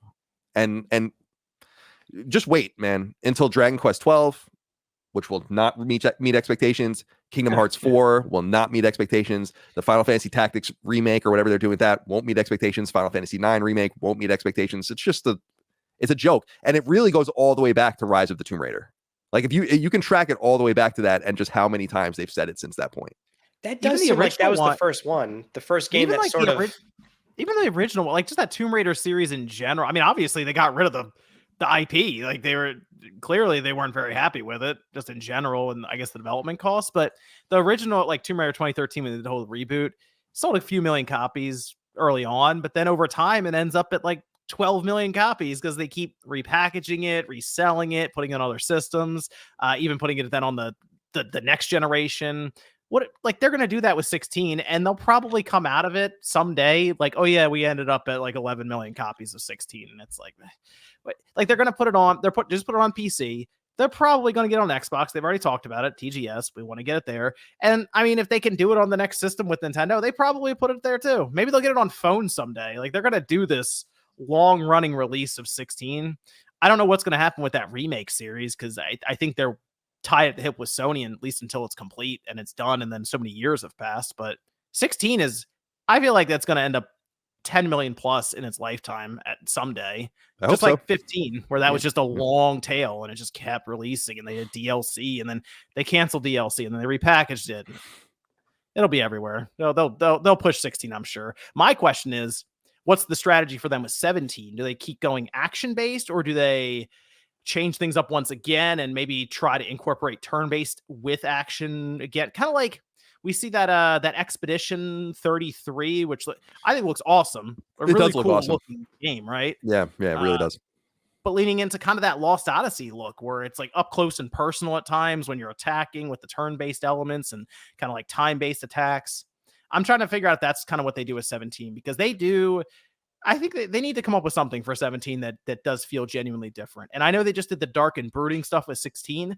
I almost wonder if they try to lighten things up slightly, like maybe a Final Fantasy X kind of approach, where obviously there's a lot of deep meaning to that game, but you see it and it's like this tropical setting and it's very bright and colorful. Maybe even something as small as that, shifting the tone and the environment would freshen it up a bit and feel like a big change. We'll see, man. I hope you're right. And I think you are. That Final Fantasy 16 will ultimately find its way. I mean, they're openly talking about the Xbox port. you know, like, which is so funny, and like how they want to do it, and there's probably, you know, who the hell knows what's going on with that game. But yeah, it's like when you read things, it's like, oh, Foam Stars didn't meet expectations. It's like, Guys, big shock. what were your expectations for Foam, Foam Stars? Stars. Do you want to tell me that? You know. I have to imagine Stars. Sony gave them some like a decent amount for that to even. Oh, yeah. I don't know. That's what a weird game. What a weird project that ended up being. That screams to me like we have this thing half developed. We don't know what we're going to do with it. Can we pawn it off on you and just kind of get some of our money back and you figure it out? You know, Yeah. I think that's a lot of what comes to PS Plus and what comes to Game Pass and all that. And so I wouldn't be surprised if that was the case there, where we don't know what we're going to do with this thing. This thing is going to bomb. You know, at least give us something for it. Not a very good game. I played it for a little bit, and I played 3 matches, and I'm like, why don't I just play Splatoon? Like it did not feel good to play. Foam Stars or Destruction All Stars? I Let's hear it. flip a coin. Yeah, I mean, whatever. Whatever. Let's move on to, we got some dust settling from that state of play. So we got some extra details going on here for some SIE titles. Let's talk about Horizon Zero Dawn Remastered. I mean, this game leaked like 2 years ago. We knew it was coming, so they finally pulled the veil off on this thing. We do know work was primarily done by Nexus, so not a PC port, by the way. They're handling this console port as well. Not even port, because over 10 hours of re-recorded conversation and mocap. Visual enhancements include reworked character lighting, improved hair shaders, improved skin tones. They also updated the volumetric voxel clouds that were from Forbidden West and put those on here. The PC version, as we were expecting with all PC versions from this point on, is going to include trophies and the PlayStation overlay menu. And between PS5 and PC, there is a $10 upgrade path for existing owners, and that does include those that claim the game via Sony's Play at Home initiative during COVID, but it does not include those that claim the game in any way via PS Plus. There will also be a save file transfer from PS4. It's out October 31st. MSRP is $49.99 USD, and there will also be a physical print as well if you're looking to just buy the game on disc.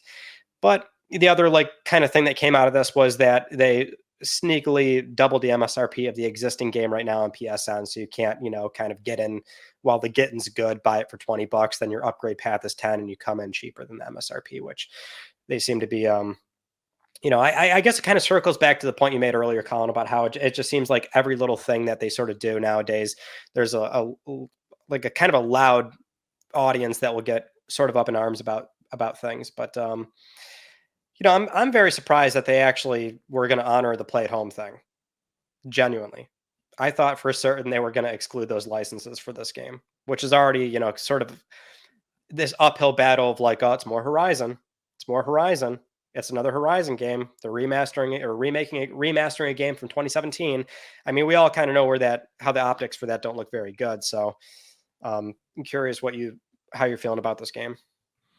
I find it unoffensive. Like I'm a Horizon fan, first of all, and there doesn't seem to be many of us. We always bring up the Avatar thing on Sacred Symbols, where it's like Avatar makes $1 billion, but no one likes Avatar. There are no Avatar fans. Seems like that with Horizon. Like somehow they sell 15 million copies, but everyone seems to hate Horizon. I actually really like Horizon. They didn't need to do this. Like you said, it leaked a long time ago. What's funny is that when Lego Horizon Adventures was exposed and revealed or whatever, I was like, oh, this is the crossed wire behind the scenes. Like this is the rematch or like the retell, because it's a retelling of Zero Dawn in some sense. And I was like, oh, okay. And then I kind of started letting that go. I'm like, all right, maybe it's not as bad as it seems. You know, yeah, we got the MMO and the multiplayer game and Horizon 3 and the VR game, but now actually no, this is in addition to that. And but it's $10.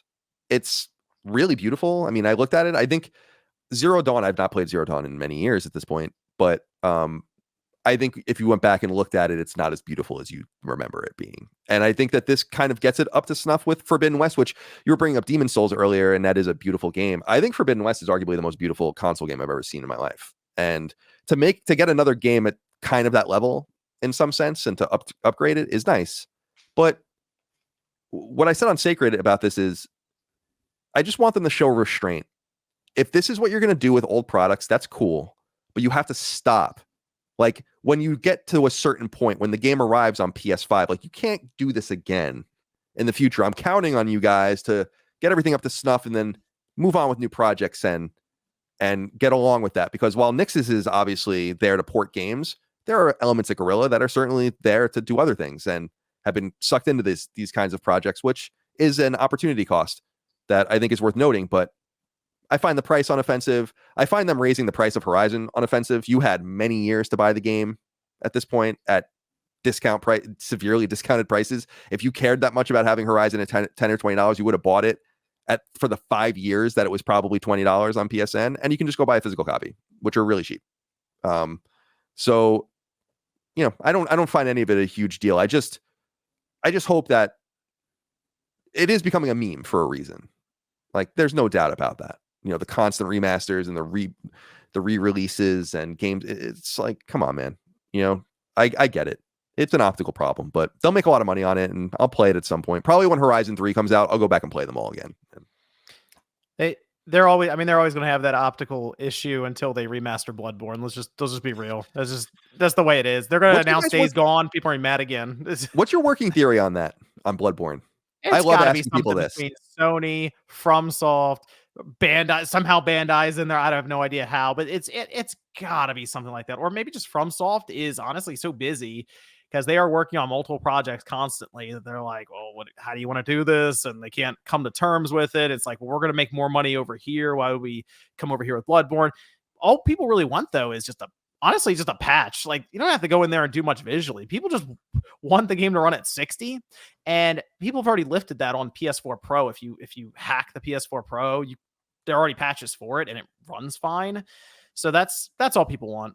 I cannot make heads or tails as to why they won't even do that unless they legitimately believe at some point in the future they can break the glass and here's Bloodborne remastered or remake or something, and they don't want to water it down by having honestly the ability to push it to 60 on a machine that could do it, but then it would remove value from this future release. That's all I can come up with. It's so strange from the outside looking in. Yeah, John, they're running out of time. Like, this game is getting emulated on PC. It is. Like, they're like, I don't know about you, but I say this a lot. I'm like, guys, you actually have to do it at some point.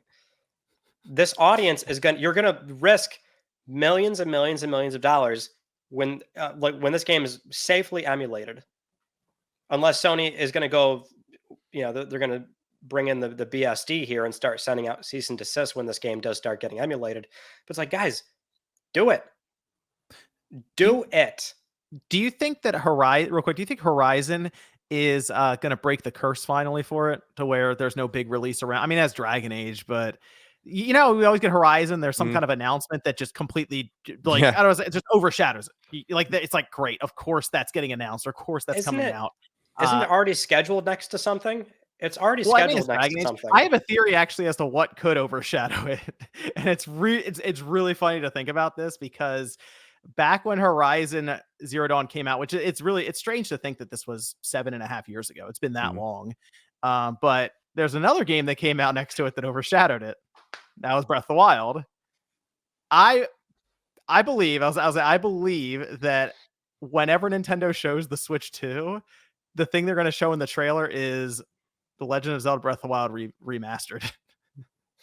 And it's going to be 4K with ray tracing. It'll be a whole thing. And if they announce that, which there's also belief that they can announce it this month, if they announce it ahead of Horizon's release, it'll be strange because it's another remaster and people will be excited about that remaster, but not this one, even though they both came out at the same time. But either way, it'll be a very strange thing to see that announcement potentially overshadow Horizon, even though it's not released at the same time. Just the announcement and kind of that aura overshadowing it would be like, of course. I'm fascinated to see. I don't know, man. Like, they really believe in Horizon internally, obviously. So I wonder if the ultimate goal is to maybe, you would think Lego Adventures suggests otherwise, but is it to segue away from Aloy and try to salvage this universe and what we think is really cool about it, or what are we going to do? Because there's so much stuff. It's funny you say that. This is the franchise now that I think people are talking about Ghost of Yote because it's going away from Jin. It's going 300 years in the future, new character. Horizon is actually the franchise I think that could use that shakeup. Like, let's move around maybe in the timeline. Let's go to a different part of the world and let's just get a new character introduced. Not even a full-fledged game. Like, spin-off title or something, even if it's a little smaller, just to say, here's a new character and just see how the market reacts to it. And then, maybe eventually this character intertwines with Aloy at some point. And we can kind of build out this universe within Horizon. The thing that I think is, Horizon still is a popular franchise for them, but I do wonder if it's losing some steam just in general. We see it with the general audience who somehow, some way in this room right now, we have 3 people that have played through both games. It's a miracle, it feels like nowadays. But if you did something like that and you got away from Aloy, even for a game or 2, I do wonder if that would make people a little more excited to see Aloy in then that 5th game after 2 games away from her or something. Every time I bring up Horizon, people just go, I'm just not a fan of Aloy. It just doesn't really do anything for me. It's like, yeah, I hear that too. It is? Yeah, I personally don't mind her, but but I'm also not into Horizon because of her. I love the universe. I love the world ethos and the world, right? The robot dinosaurs. It's a very unique idea for a post-apocalypse, for it's like this dystopian setting. So I like that. My personal opinion is that they should just lean into this 3rd game, which is a ways off, I know, but just finish her arc, and then hopefully the MMO and the multiplayer game will be about the characters that you make in the world that people want to explore, and it will become kind of like secondary over time. In other words, don't Metal like Gear Solid 2 right away. Just you're not playing as Aloy, you're playing as someone else after the first 2 hours. Dude, that would be interesting. That would be so funny because it would be so on the nose about what are we supposed to do? Like, no one likes Aloy, and she went back to her home planet and it just lifts off the screen. I'd be interested. I don't know, just have another playable character in there that even they switch between, just something to change it up. I don't know. Maybe the character from the VR game, although I don't remember his name at this point. But I don't think anyone really remembers their name. Ryan, you remember the name? No, I still got to go back and do the platinum for that too.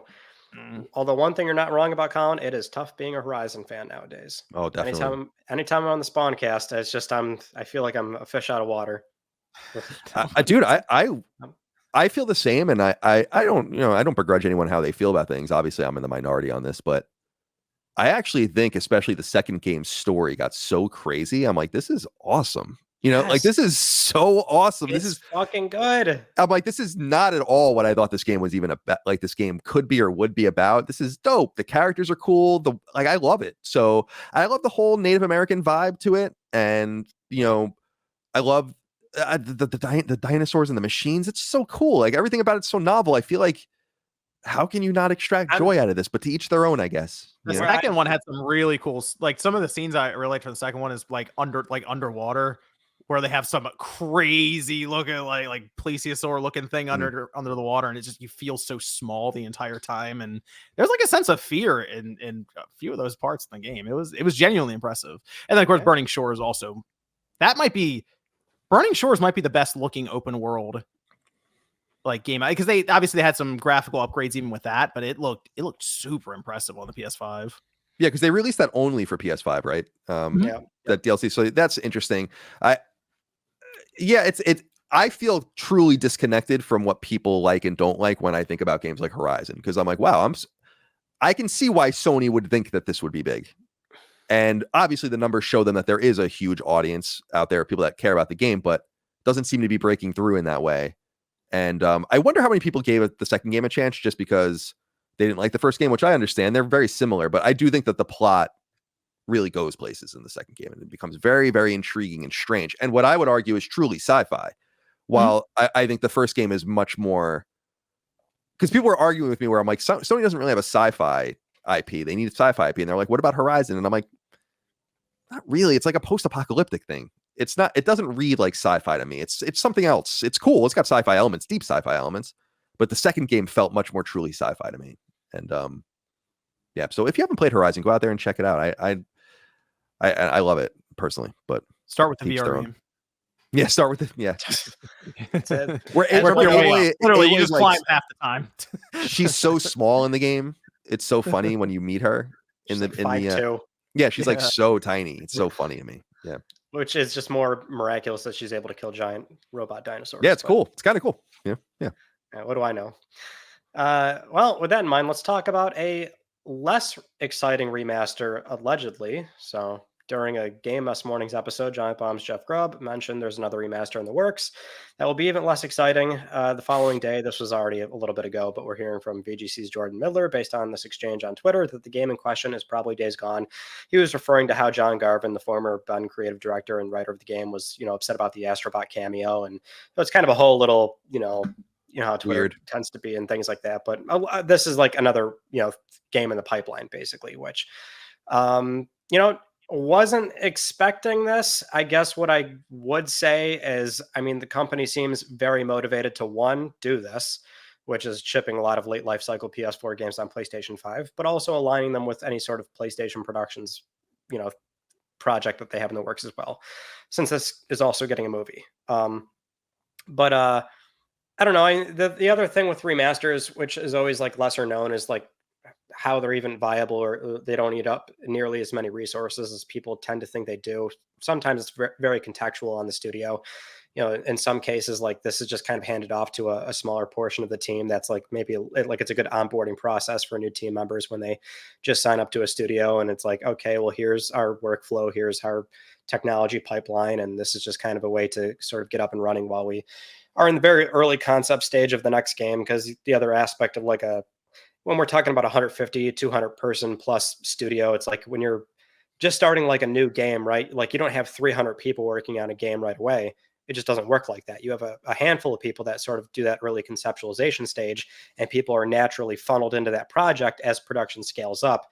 So I don't know if that's like the case going on with this game in particular. Although I still wasn't really expecting it, because Days Gone it's that really weird PS4 game, right? That like launched in not a great state, kind of had a bad reputation off the jump. But as time has moved on, I think people have been a lot more kind to it as they revisit the game or try it for the first time and really enjoy it. And we know the game actually sold very well.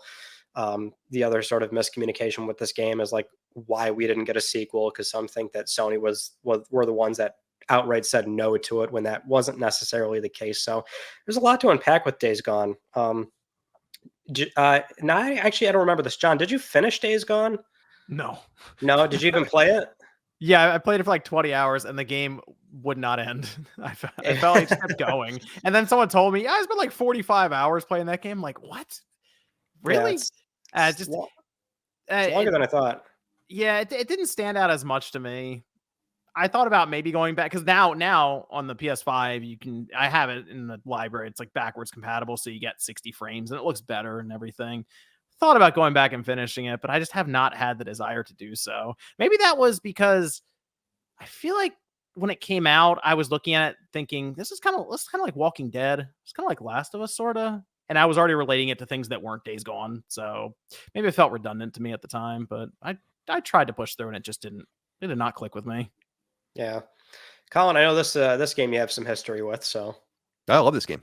Yeah. But I think that it's not that remarkable. It was a lot of fun to play. I think that the horde mechanic was really cool. I think they buried it in the game pretty deep, so you didn't get to experience that very much early on, but that's probably the most exciting gameplay mechanic is just getting chased around by all these creatures. And the writing wasn't anything special, I don't think, but the world's cool. Pacific Northwest, exploring it on a motorcycle. I thought they could have taken a better advantage of the loudness of the motorcycles and like the culture of motorcycles and really embedded it more into the world than they did. It just seemed like kind of set dressing, which I thought was kind of disappointing, but I would have liked to see a sequel. As I understand it at Bend, like there was an internal civil war there, of like, and John Garvin and Christopher Reese and these other people kind of fighting for different visions. And I think that vision for Days Gone 2 was just they didn't want to do it. And they decided to go in a different direction. I will say that I've heard the same thing, that Sony, in so many words, Sony has figured out a way to monetize the onboarding process at these different studios by bringing people on and having them kind of just remaster and rework some of these games as like the team, the more established team works on a deeper level on future projects. And then they kind of slowly onboard them onto that game. I don't know if that's happening here, but I definitely hope that that's not the case, because Ben should be well on their way to their next game. And if they aren't, then they are in a lot of trouble, which might, it's something like this could be an indication. It's like, you guys better make some revenue. You don't think they're working on a multiplayer game, do you? Yeah, Well, I think they are working on a multiplayer game personally. But yeah, they were in that limbo for about 2 years after shipping Days Gone, where it was not entirely clear what they were for sure working on up until they then put out that blog post outlining, hey guys, here's what we're doing. New IP based on the open world systems that we established with Days Gone. That was in 2021. Now, if you assume that's around the time that they for sure knew that's what they're doing, and we're in 2024 now, you would hope that the vast majority of that team is full steam ahead on whatever that's supposed to be. Because I guess there's still no indication on where this remaster even is. It could be one of those weird collaborative things where like somebody else is doing it, like let's say Nixus. I don't know, but it's like you're still going to have some people at Bend helping on this game, right? Definitely. So Yeah. it's weird. I don't know. It goes back to optics. Like this ain't gonna look good when it's confirmed. You think we're gonna? I mean, at this, well, yeah, sure. Was Days Gone, but the issue, as you say, with the optics is they're gonna announce another remaster, and we have like Ghost of Yotei coming up next year. That's cool, but people keep going. Okay, what's the big game? Like, here's a remaster. Okay, what's the big game? Here's a remaster. That's kind of the issue, because if we knew, we'll just say like 3 games coming up: Ghost of Yotei, Naughty Dog, and Ben, and it's like, well, yeah, but look, the slate of games coming up. It's cool. I think that's kind of the issue right now, and I'm trying to figure out if we're about to be into 2025.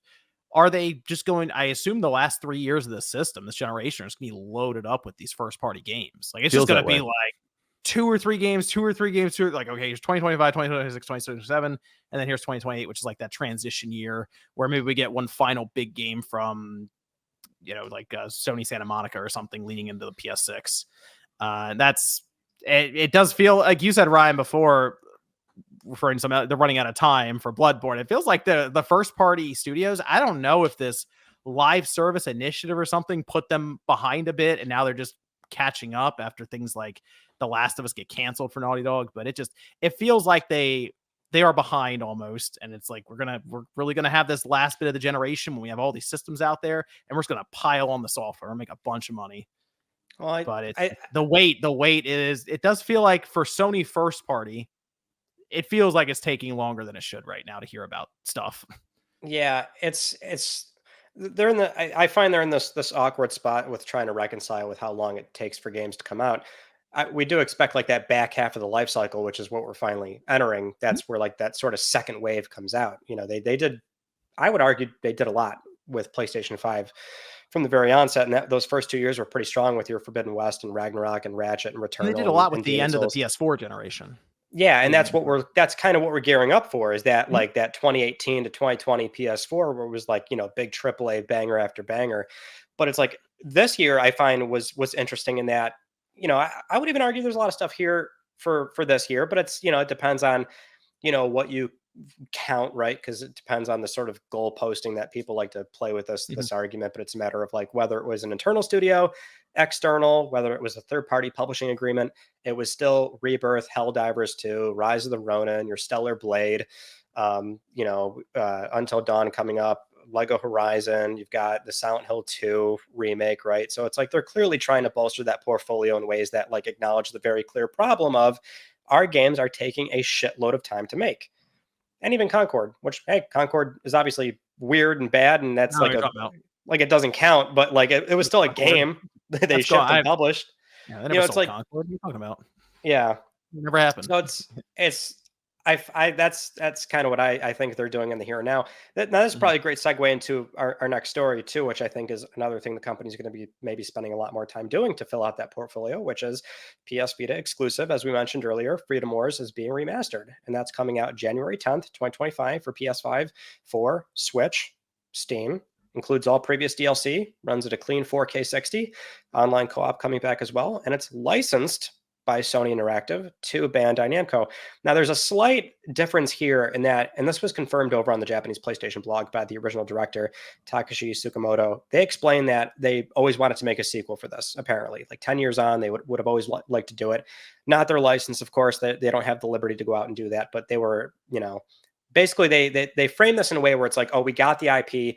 From that point on, we were allowed to find somebody else to publish this.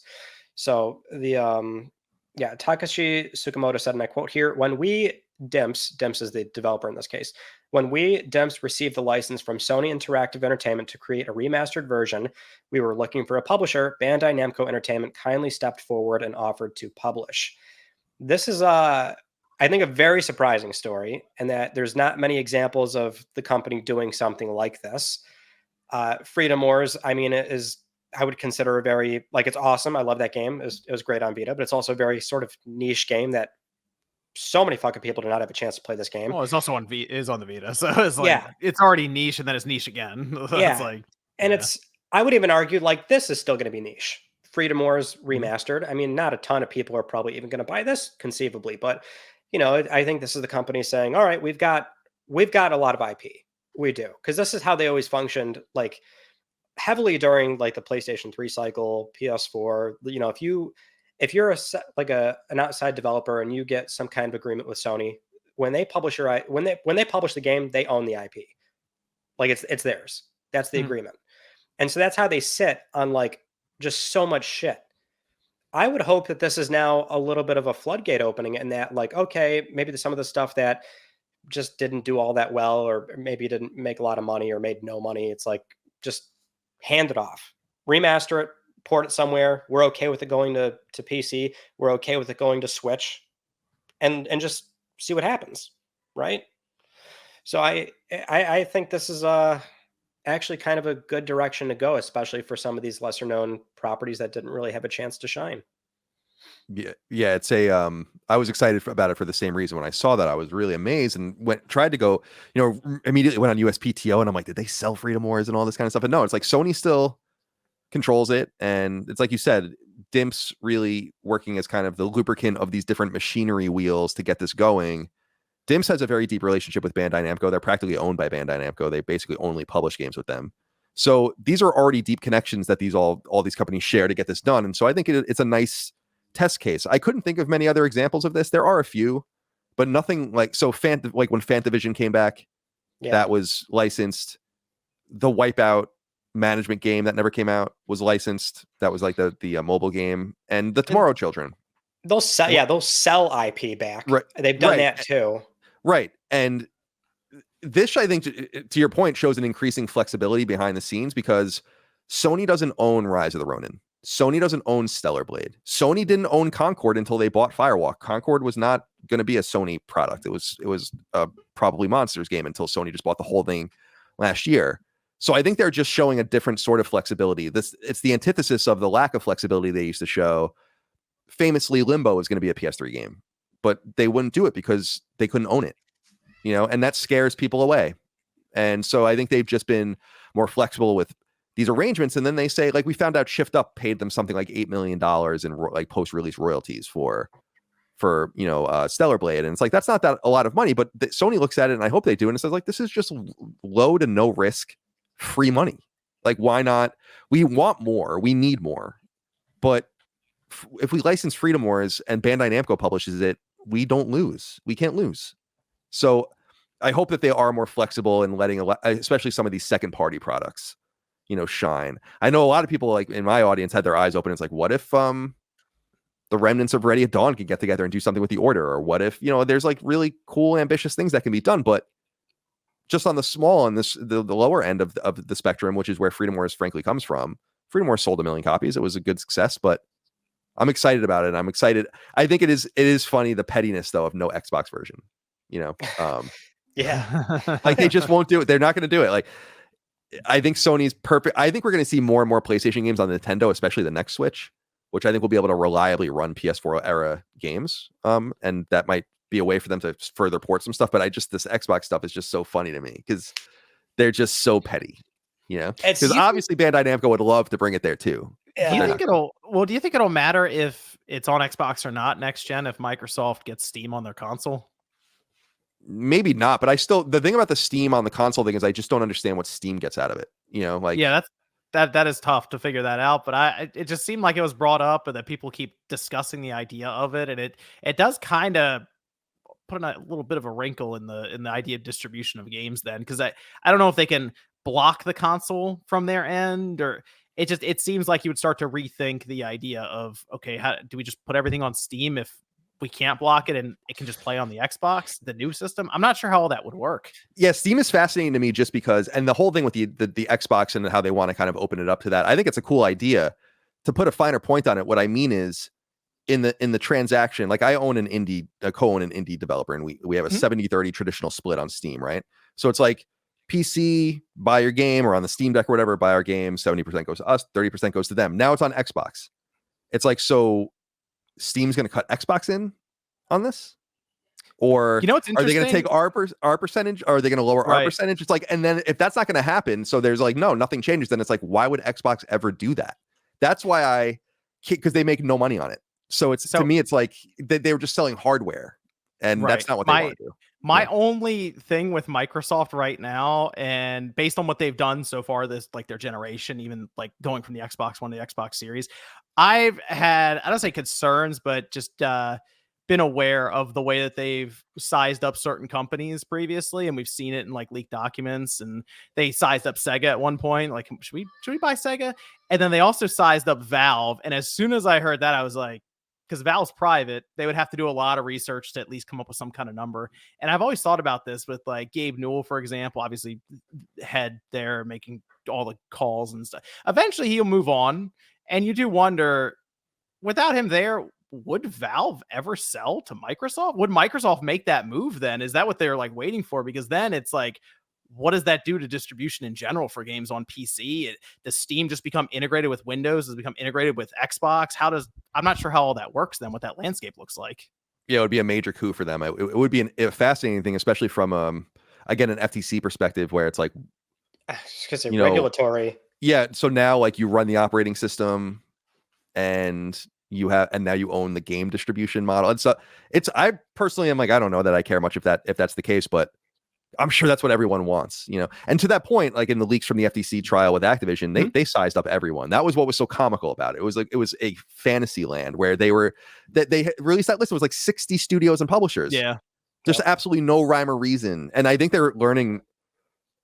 They overpaid for Activision, drastically overpaid for Activision, absorbed all of the cost of making all of those games now. And I think they're learning the hard way that it kind of undid their entire operation. It was kind of almost like flying too close to the sun. The wax wings are melting, right. And because wouldn't it be fascinating if they didn't buy Activision and then you see a really vulnerable Embracer Group, or that's just looking for capital, or you see a struggling Square Enix or something like that, a Ubisoft, especially at $10 a share. Very vulnerable, yeah. Dude, Ubisoft is getting so. I was saying it on one of our shows, and I'll explain it to my audience because I stay away from stock, games related stock, unless there's something. And then I'll tell the audience, I'm like, dude, Ubisoft's getting so low where I'm like, if somebody buys them, it's like someone's gonna buy them and offer them like $15 a share, and you bought it at whatever $7 a share. I'm like, I don't know if I'm gonna be able to ignore that, so I'm gonna be keeping a close eye on that. But these would be really nice acquisition targets, but they just can't do it now because they're too bloated. Right. But Steam everyone should just be replicating Steam as much as they can. But it's probably easiest to just, and I mean that, but on a use case basis, like PSN should resemble Steam. Right. Where it's like every game has a forum. Every game has like this really robust communication system and all these reviews with text and guides and everything. Just copy them. Because it's so good. It's so much better than what you're doing, But yeah, they are stubbornly private, and I love reading some of the.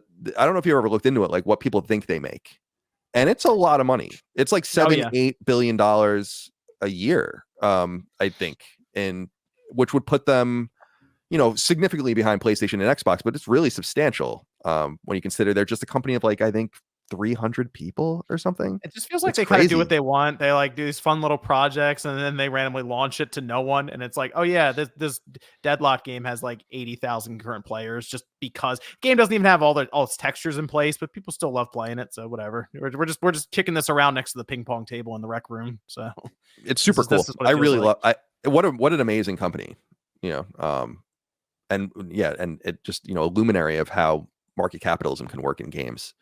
And it's so incredible. And they stuck, again, we were talking about conventional wisdom earlier about the death of PC gaming. Like they were there before that, during that, after that. Now we're here. Although PC gaming revenue apparently has gone down year over year. which I was interested to see. But I wonder if that's from a lot of the free to play stuff that people just did love playing. Like if you look at the top games, most times on Steam, it's like a free to play game or something. And I do wonder if that's what not as many purchases are maybe made on PC because of those black hole games, you could say. Mm-hmm. And a lot of microtransactions come in, but it doesn't quite even out with the $60 or $50 purchases that would have been consistently made.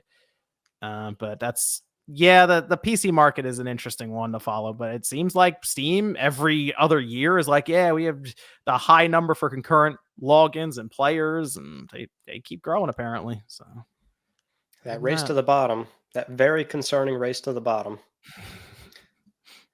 Oh boy. So how about the Ghost of Yotei details? We don't really have a whole lot here coming out of that state of play. Just that Sucker Punch wanted to explore the idea of the ghost with a new origin story and a protagonist, which we know are named Atsu. So the only real description of that story is that it's an underdog vengeance story, and that players will have more control over Atsu's story than in the previous game. And we're also seeing this from the gameplay, but they do confirm that there's the option to master firearms as well as melee combat like the katana as well. Game does take 300 years, takes place 300 years after the events of Tsushima. That's all they're saying for now. In terms of what they're doing on PlayStation 5, this is their first game they're building from the ground up on PS5, so building a new, what they call visual foundation that they established in Tsushima. So achieving massive sight lines, new skies featuring twinkling stars and auroras, and even more believable movement from wind on grass and vegetation, and more improvements they'll share in the future. And we also had an accompanying New York Times piece about the franchise being bigger. Writer Zachary Small notes that this is the beginning of an official franchise that includes at least one movie, which was confirmed previously.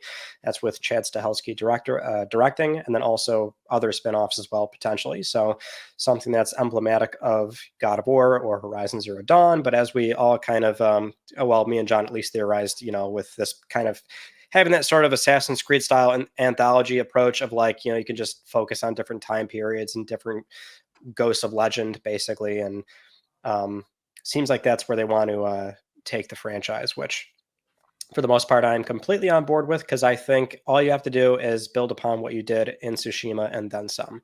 Speaking to the point of the story about giving her more agency, that I would like to see as well. Obviously won't be touching into spoilers, but the sort of theory behind Tsushima was that you can either approach combat like a samurai with that's your sort of code of conduct, or you can go against it and be a lot more stealthy. But in the end, based on, how you chose combat, it really didn't matter. So I feel like this is a good direction to go. Good direction. I'm excited about it. I don't need to see any more. I'm good. So, I know about it, saw a little bit of it, the video, a little bit of gameplay, whatever. And I'm satisfied now. So I'm not a huge Ghost of Tsushima fan. Like, I think the game was great, but it's not something I was like pining for the sequel for or anything like that. The Last of Us Part 2 was like the game that dominated that year for me personally. And if anything, Ghost of Tsushima was a lot bigger than I thought it was going to be, even after playing it. Like, people really loved it, and they loved the expansion. They loved the DLC, the multiplayer DLC a lot. Legends, right? And Iki Island, which was, I think, the single player expansion. And so it's cool. Yeah, I have no problem with the approach of getting away from Jin's story, going somewhere else in the timeline, female protagonist. None of this stuff, like none of these third rails bother me at all. But it is one of those games where I'm pretty much going to tune out of it now, because I don't want to really see anything else. It's like, it's cool, it exists, I'll play it when it comes out, and I don't even need to know anything else. Do you think it would be fine if, because they've kind of already done this with a lot of the PS5 stuff, the cycle, again, going back to how they don't talk nearly as much, they don't really show as much either anymore. I mean, you kind of get like, what is it, 2-3 trailers up until launch. And I've kind of noticed this with their new cycle too. They'll stay radio silent for a very long time, up until like months before like the game's expected to come out.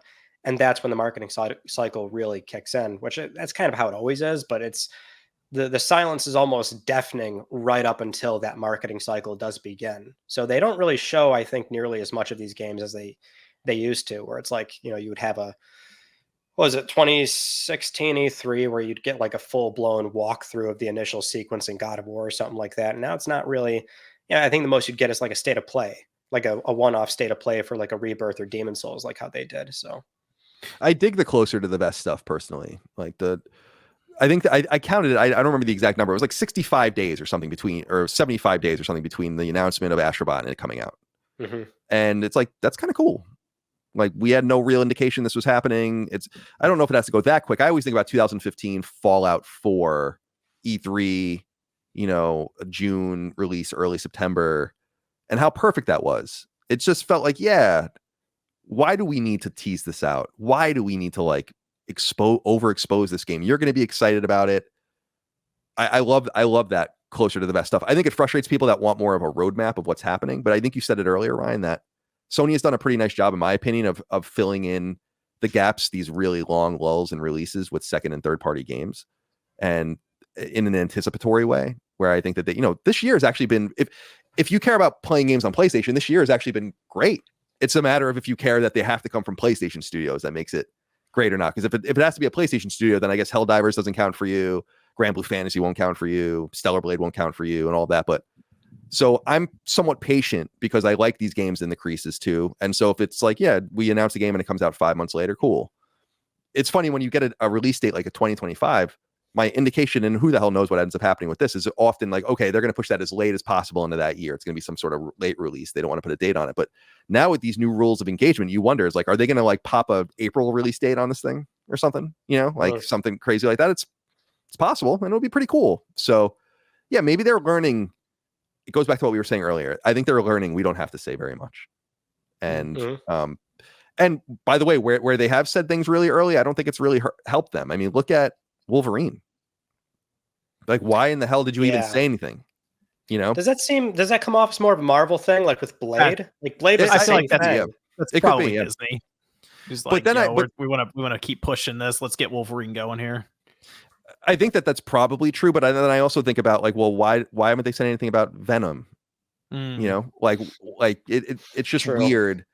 Maybe they're so I don't know. I'd rather not wonder about the games that they've announced for many years, and as opposed to wondering what they could announce, and how exciting it is, in my opinion, when you do see the PlayStation Studios logo pop up and you wonder what's going to come next. And that's the thing that I experience when I watch these, because we do care about these studios and we want to see them. So you see that PlayStation Studios logo pop up and you're like, and you lean in a little bit, and it's fun. It's like, is it going to be Naughty Dog? Is it going to be Santa Monica? Is it going to be something really weird? Is it going to be Media Molecule?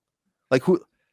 Pretty exciting. So I dig that they're keeping a little closer to their best. And I wonder if maybe we'll get one more hit at the Game Awards, maybe another State of Play at some point in between, and maybe a little bit more confirmation about what's coming. I thought a bit more about this reveal, Ryan, the Ghost of Yote showing.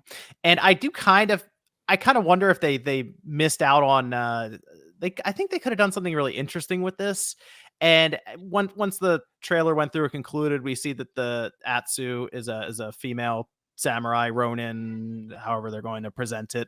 And I thought about like Blue Eyed Samurai. I don't know if you watched that on Netflix. No. Highly recommend watching it. Very, very good series. It's like 10 episodes, I think, or something like that. But it had a big reveal after like the first episode, and I won't necessarily spoil it, but it was kind of surprising with how they built everything up for the main character and presented it. And I almost wonder if they could have gone through the first trailer, maybe the second one, without giving you an indication as to who the main character necessarily was, and then that's like a big reveal for the final trailer heading into it as kind of a shock factor. We just don't really get that as much anymore. Like, people can assume it's Jin, even though they tell you the year, and a lot of people didn't seem to recognize that. They'll say, and the reactions are online until they were told that, and then they're angry about it. That's what I'm saying. Like, people don't even know what they're angry about. That's the point, Oh, the worst. It's interesting to phrase it like that. Yeah, I suppose they could have done something like that, couldn't they? I would recommend watch the first episode of Blue Eyed Samurai. It's on Netflix. It's like 40 minutes long, and then you'll kind of get what I'm saying about it.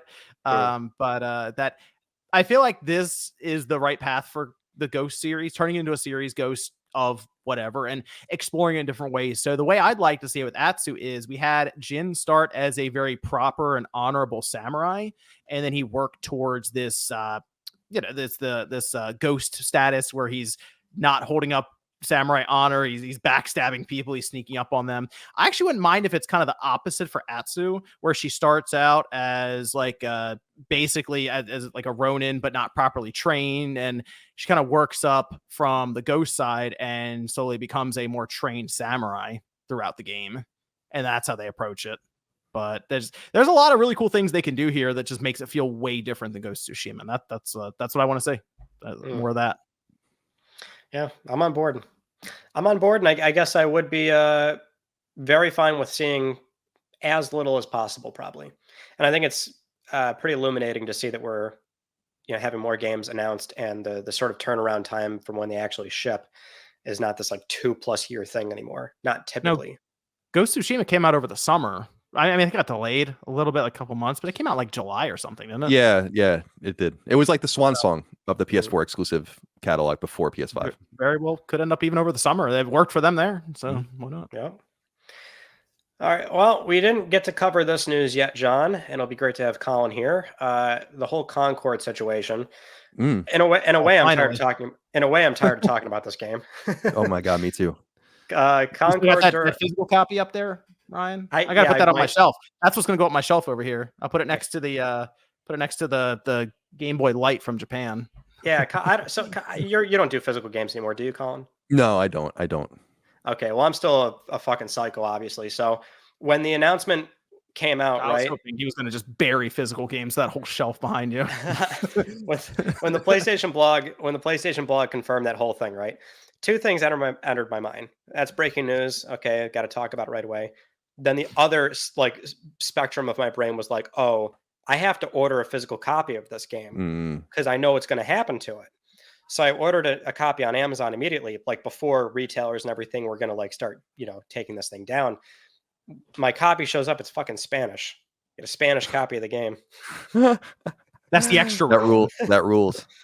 I don't hate on physical collecting at all, by the way. Just my wife is a big physical games person. Yeah. So she's got a new Switch game coming here like every fucking 2 days at this point. And we publish for our physical games for our company too. So more power to the people that like physical games. I want less clutter in my life. Like all my clutter's in this room, and then I don't want more things. I want fewer things. Sony can license me their games. That's fine. Oh yeah. It's just funny that because and I remember we talked about this game before, right? Where it was like, we only had that cinematic trailer. So we had no clue what the hell the game was at that point. Last time we talked. And then finding great ignorance back then. And then finding out, and it's like, okay, well, this is not a game for me at all. So it's like, I didn't buy it, clearly. And ironically, the time is when I go out and buy it is when I want to have a goddamn disc for my shelf. They told you couldn't have it, so you went and bought it. They should have just told you couldn't have it back when it first got revealed. The problem is that I knew it was going to be what it ended up being, which is now it's $100 for like a goddamn brick. Is it really? Basically. It is. Well, yeah. So I talked to somebody that platinumed the game. I did an interview with them. That's going to be like a completely separate thing. But I asked him, I was like, so what is on the disc? Like, can you actually like load it up and like, because the content is on the disc, but rather how internet tied is it? Like, can you play the offline stuff? Because there is like gauntlet things you can do or whatever the fuck it is. But he's like, no, like the very menu is where you log in. So the disc is indeed like useless. You cannot do anything with it. You mean my non-Spanish one right here? Shut up. The disc is like rattling around in there. I gotta. Hey, still gotta center it. I told you to center it. I know. I'm gonna steal that YouTube short from you and do it. Yeah, whenever I put that up. Oh, you can do that without opening it? Yes. That's cool. Ryan's got the method down that I'm gonna steal and show in a YouTube short. Yep. If you're a weird collector and your games show up loose, you can actually reseat it and push it back in. He like shines his like cell phone flashlight in there or something, and then centers it and pushes it down. Because the plastic's it's frosted, so you can like see and get the disc back on the spindle, and then you can just slightly press. I imagine you just sitting in your room trying to figure that out for like hours. I can't take credit for it. I can't. This is a well-known thing in the community. It's a well-known thing. Oh, yeah! Wow, there's a whole lore to it. Well, I don't know if lore is the right word, but it's certainly known. It says it has 40 gigabytes it installs. Yeah, the game's on there, but the problem is that like it requires a login screen. So Oh, like you there do you go. install it, can't ever see it again though. $100. All right, anyway, Okay, go ahead. reported by Kotaku, Firewalk's game director Ryan Ellis told staff last week that, and this was like 3 weeks ago now at this point, that he would be stepping down, moving into a support role. And then the other big story came out was from Colin of Last Stand Media over on the Sacred Symbols podcast. You want me to just throw this right to you, Colin? Obviously, this is your story here. I'm not sure there's really no new developments here as far as I'm aware. Not really. No, we went back into it, because I totally understand people's incredulity about the story. So I was like, I was disappointed that more people didn't try to put the pieces together. Like what, and like I did quite a bit of research about just what was going on with Probably Monsters and all the rest. And so for people that don't know, and I'm sure most people do know, is that I was a journalist for a long time, but I don't really do that anymore. But people come to me once in a while, and I vet who they are, and then if they have something interesting to say, I will tell people.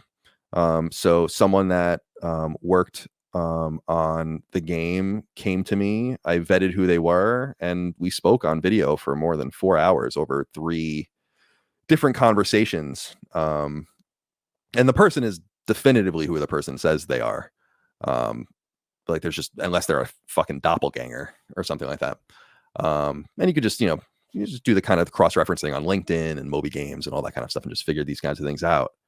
And yeah, we had an interesting conversation about Concord. A lot of it was off the record, which I'm going to respect. And it's too bad that that's the case, because I think it would allow people to understand more about where the reporting, if you want to call it that, comes from. I don't really want to call it reporting, because I just feel like that's like shoe leather journalism that I don't do anymore. I think I have a little too much respect for that, but I'm happy to talk about things that I believe. And so that's what we went into on the most recent episode of Sacred Symbols, where I kind of went more into my own logic. I have no more new information to share from the source.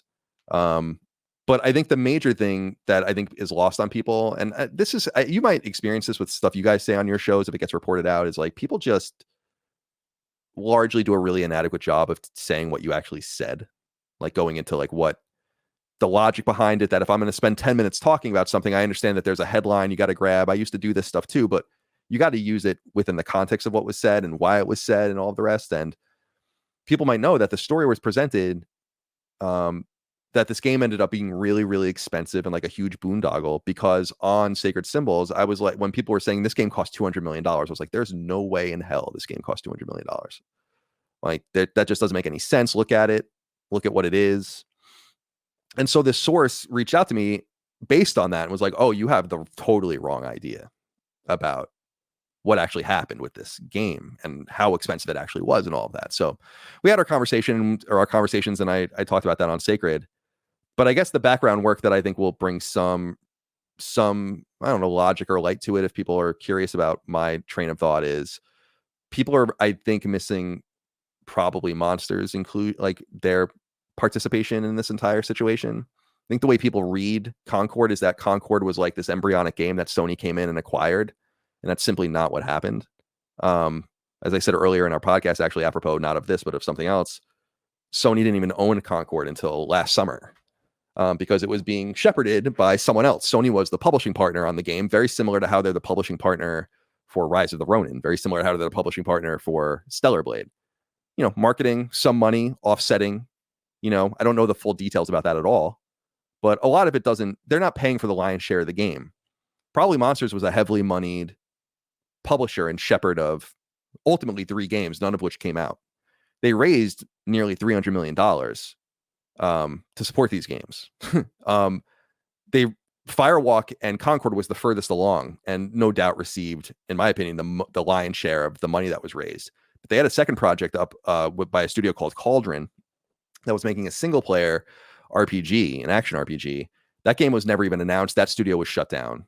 And then they were also working on a third game that was like more in the embryonic stage. I think there were people from Gearbox working on that, and I'm not entirely sure what that was. And that never got anywhere. They never even acknowledged or announced the team that was working on it. So I guess I bring this up because I think people think that the reporting is that Sony spent $400 million. And I'm like, that's not what I said. Right. Like that's just not what I said. I said that the game. Yeah. Oh, sorry. No. I try to make it very clear to people. I'm like, well, here's what he said. It was, and now I want to make sure I didn't say this wrong here, but up to like 200 million, that was sort of an unknown split between all the stakeholders at that point, which would have been Sony, probably Monsters, and any sort of initial angel investors, whoever was involved in that early pool of money. Then it was another, let's say, 200 million, but the 400 million is obviously the headline attention grabbing number to throw around. Right. But then people need to, that's why it's disappointing, where it's like, first of all, I don't blame anyone for not believing it, because it is crazy. And I mean, that's kind of the part of the story that I wanted to get out there, is like, I don't think people are connecting how much money is being spent behind the scenes, not only at Sony, but everywhere on games, on like the chase for the next big thing. But I also think people are just not looking at it a little, they're just dismissing it without looking at it, I think, through a lens of time, the evolution of the economic realities surrounding games and borrowing money, the ambition behind the project. Like, there's a lot to it. But ultimately, like, I don't blame people for not believing it or being incredulous about it. There are things that I believe that are heavily sourced that I read that are heavily sourced that I don't believe. So it's really up to each individual person. But I wouldn't present information from a source that wouldn't know, or at least have some sort of authority on the situation. I've done this for a long time, and I've reported many things based on one source.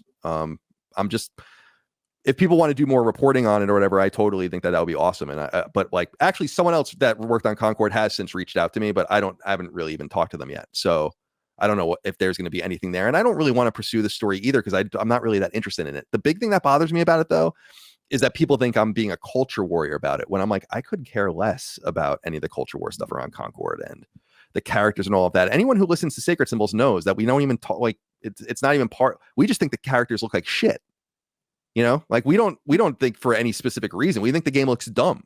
It's not for some sort of agenda driven reason. I have no interest in making anyone look good or bad. But yeah, so I guess that's really all there is to say about it. I'm trying to think of what else. Oh yeah. So if you look at it through the lens of, probably Monster spending a lot of money on it, getting it going. If you go back to the trademark filing for Concord, they trademarked it in early 2018. Sony says in an interview with IGN that they were first shown the game in 2018 and had been familiar with it at that time. Who knows, like, how many people were working on it or what state it was in. Interestingly, so you talked about Ellis, the founders of, and the people that helped found Firewalk and helped found Probably Monsters come from Activision and Destiny. It's like Bungie's longtime president, the SVP, and the head of the Destiny relationship at Activision. These are people with a lot of money that I would assume, this is not on Crunchbase because it's private equity, but probably seeded the company in the beginning. They raised one $20 million round in 2019. At this time, they said that their games in development were each going to cost $50 million. They said this to Variety. One of the early investors, you guys will find this funny because I know you're football people, is Jerry Jones is one of the original investors in Probably Monsters. Did he hold a press conference over it too? Tell people it's his fault. You talked about the glory hole. It's still one of my favorite Jerry Jones stories. It's so fucking awkward. And so they had these designs to do these kinds of, and they talk about their ambition with AAA games, but these are supposed to be $50 million products. 2 years later, Sony gets involved with a publishing arrangement in early 2021. At this time, Herman Hulst tells IGN in an interview that the game is like totally at the beginning stages, that one of the reasons that they're excited about getting in on the project is because nothing has really been done yet, and they can kind of control the situation and help form it like a piece of clay. That's not the exact term he uses, but if you go read the interview, you'll see that. And so it's like, okay, so they got from 2018, Sony was familiar with the game. They get to 2021, the game is still in the earliest of stages. And then later that year in 2021, Probably Monsters raises the largest Series A funding in the history of the video games industry, $250 million. To fund the existing projects, Concord being the furthest along. This is when we learn about the second project over at Cauldron, and that there's like this third project that never even gets announced that they're probably spending a little bit of money on. It's reasonable to expect based on what we know about Concord, and that Concord is but this is an important point, the only game Probably Monsters has ever had their hands on that has ever even seen the light of day. So not a very well-run company from my perspective, but people can have their own opinions on that. They raise all this money. There's no doubt in my mind, because Concord is furthest along, that it's sucking up, the lion's share of that money. I never said all of it. And then in 2023, Probably Monsters closes down the Cauldron team, lays them all off, cancels the game, The third game that they were working on never sees the light of day. They lay off a bunch of people at the home publisher, and they sell Firewalk and Concord to Sony. And that's kind of where my, story kind of begins and ends, because it's really about the game in its alpha state at this point, or even a little bit before this point, in which the game was described as like in hard and just like nothing was done. And so I guess if you put all of these things together, it sounds like a boondoggle behind the scenes. And then you kind of look at it the way Sony has been spending money wantonly in other ways. How much money do you think they lost on Bungie? They spent $3.6 billion on Bungie. The company has been running in the red the entire time they've owned them. Concord is like nothing compared to what they lost on that. And people just kind of shrug their shoulders and they're like, yeah, all right. And I'm like, yeah, but you believe that happened, and you don't believe that they would spend a bunch of money on this? What about the Spider-Man game that they canceled?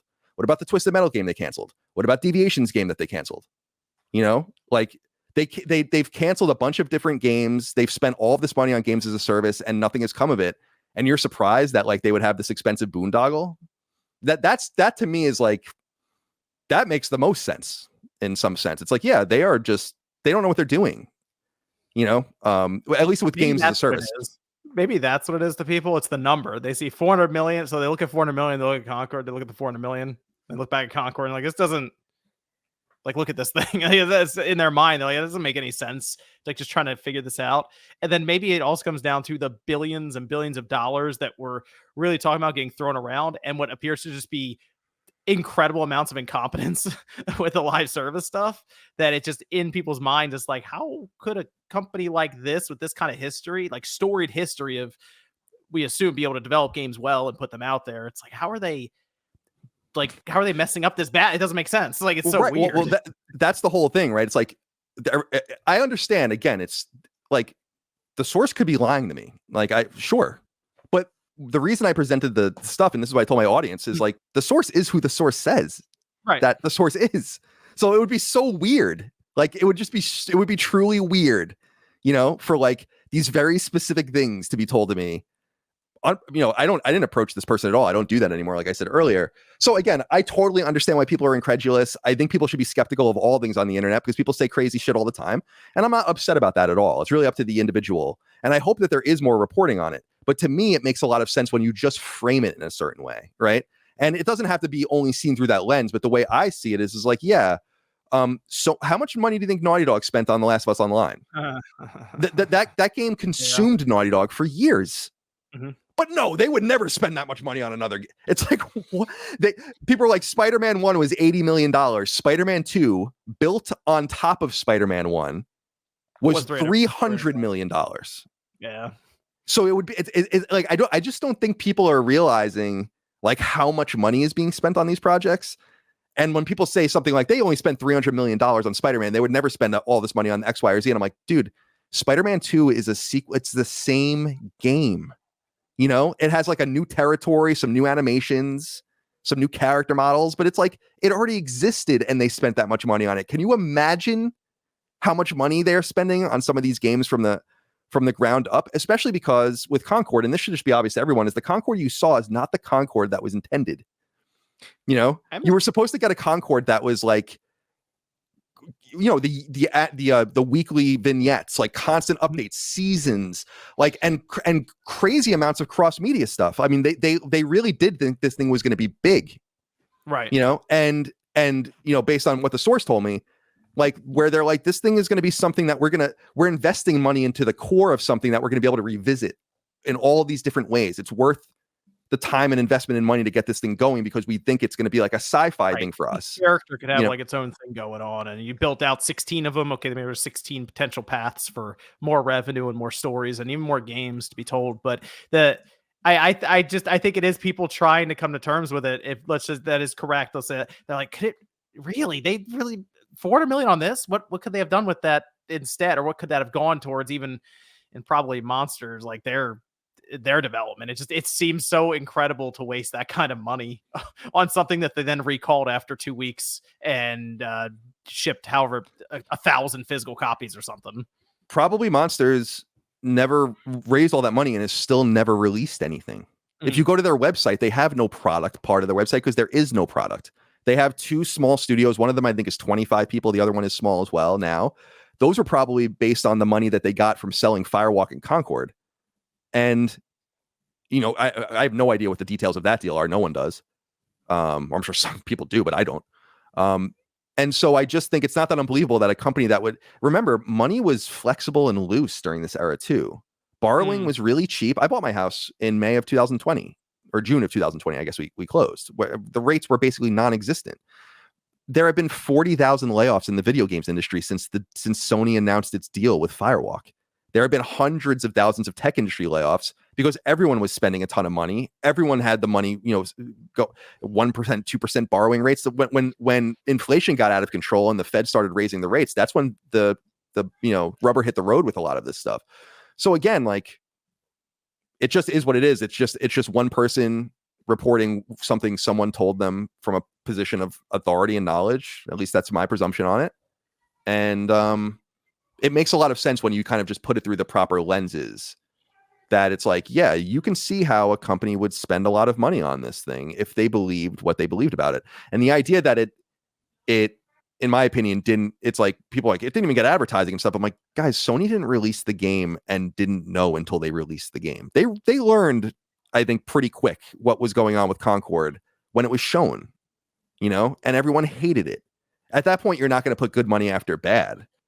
But yeah, so I don't know. It is what it is. It's an interesting situation.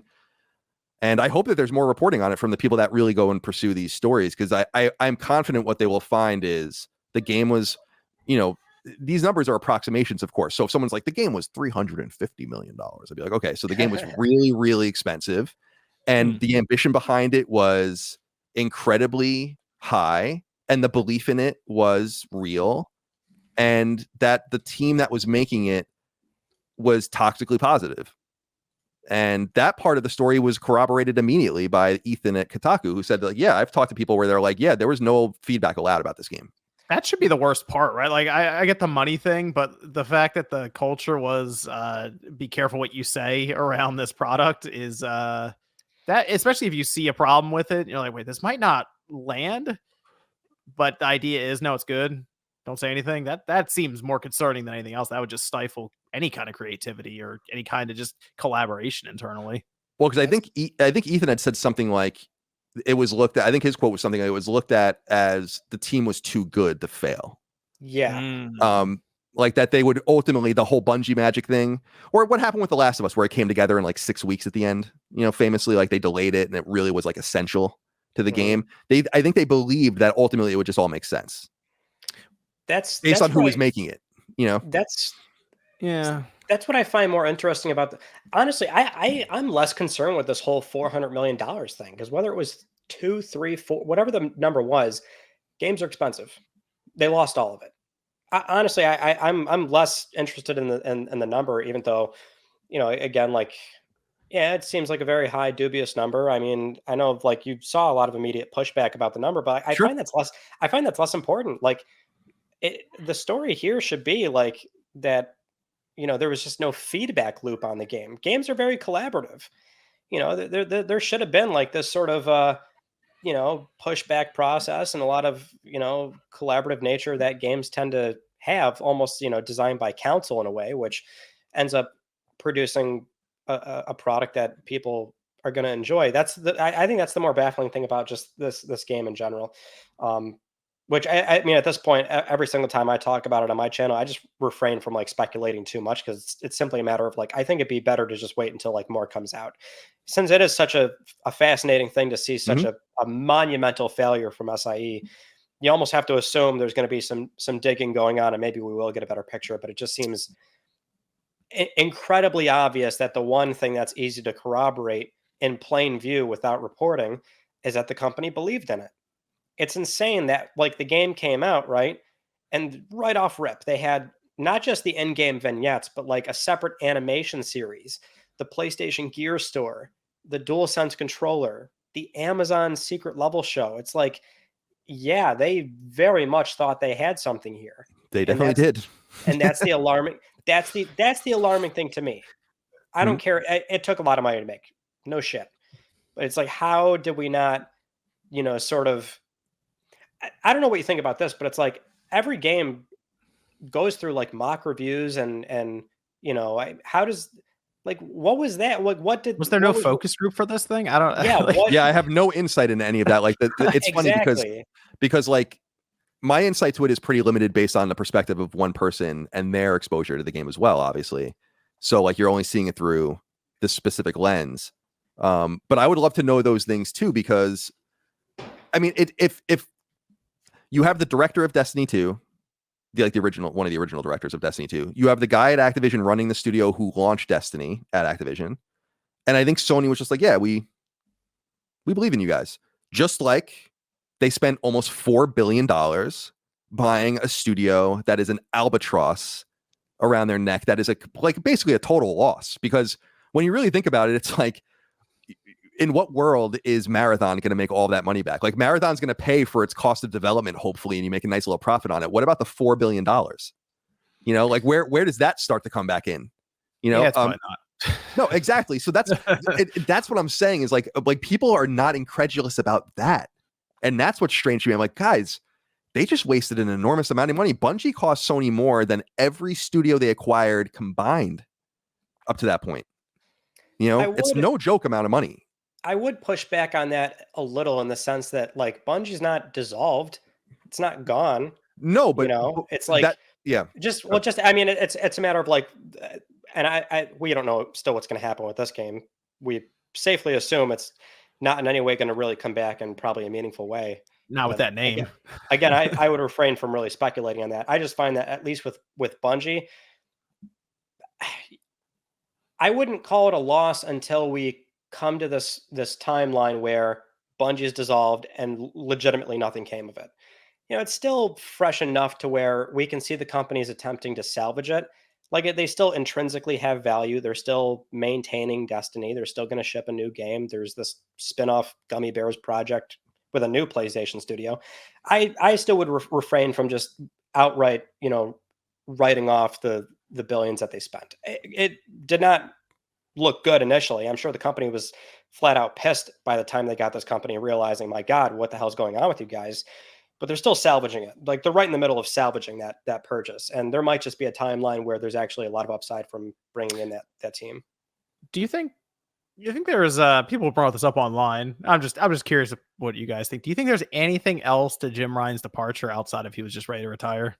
No, the more that comes out, the more I think I don't want to say it's clear, but the more that it slides on the spec. When he left, it was a spectrum, right? And I was like, no, I actually think that I believe it. Like, he has said for years he hates traveling. Mm-hmm. He is old. He has been there forever. And he's rich, like very rich. Maybe you're just done, But now the more that's come out, that takes time to trickle out about the decisions that were made under him. It's like, maybe you shouldn't have spent all this money on Bungie. Maybe doubling down on games as a service with Concord and all the other stuff that never even saw the light of day. I mean, how much money do you get? Like, do people think they spent on all these things? It's a lot, like for games that are never coming out. And so maybe he was maybe they were just like, listen, dude, we all know what time it is and we have to fix this. We respect you and we're going to let you walk away. But we don't know that for sure. And they put his face on a cookie. Yeah, right. Like the London studio thing, that's another game they canceled and shut that game down too. That was another multiplayer game. It's like, it doesn't seem, and this doesn't come from a source. It's like you're saying, like, it's just like looking at the tea leaves. It's like, it doesn't seem like it's going great, from the games as a service perspective. I do believe that Sony has many single player games in development and they will see the light of day and they will all be, or many of them, most of them will be of PlayStation quality. I believe that. But I think the other side of it, where they were making lots of bets, very expensive bets, I don't think it's panning out very well. And I think that the amount that they've dumped into it will never be really brought out of it, like in bringing it back into the black. Like when we talk about Bungie, it's like we're talking about the $3.7 billion, but then you're talking about a company running in the red. Like, they weren't making any money.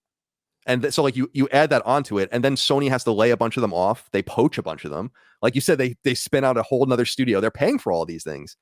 It's like the money is actually more than the cost to get in at this point. And you would have to have like an Apex Legends level game for years to make that money back. And That- I just don't believe that. I believe they're capable of it. I think they're one of the studios that are capable of it. But I just think the competition and the currency of time, money, inclination, it doesn't work out for many companies. And I think that it just shows that they didn't really know what they were doing, and they made that purchase out of fear.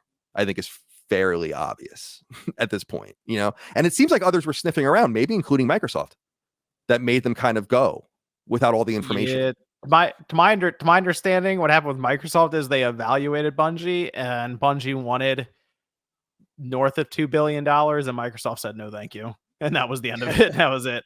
So then I heard that, and then months later I hear that this was like months before that deal went down with Sony, and then I saw that Sony number. I was like, whoa, okay. As soon as I saw it, I was like, whoa, okay, because I heard the Microsoft number was over 2 billion. I'm like, wow, they really did. They put more than 3 billion in that thing. But you know what I thought? I said, here's probably what's going on. Destiny 3 clearly in development right now. They see it, they're like, hey, all right, we're going to pick them up. This will be an awesome launch. It's going to all make sense in the long run. Then we find out no Destiny 3 in development. I'm like, what? How is that not something that's at least drawn up on a board somewhere with a roadmap? That was crazy when they said there's no Destiny 3 in development. Because then when do you make it? You have to keep supporting Destiny 2 when you have time to make Destiny 3. The crazier thing to me, and like this is the thing that really bothers me about the whole deal, and it bothered me from the beginning, and people that listen to Sacred Symbols know I was critical of the Bungie acquisition immediately because I just don't like Sony getting involved with teams that they have never worked with before. It never works out, and it hasn't worked out. Like they usually have a second party relationship. They test the waters. Sometimes it works out.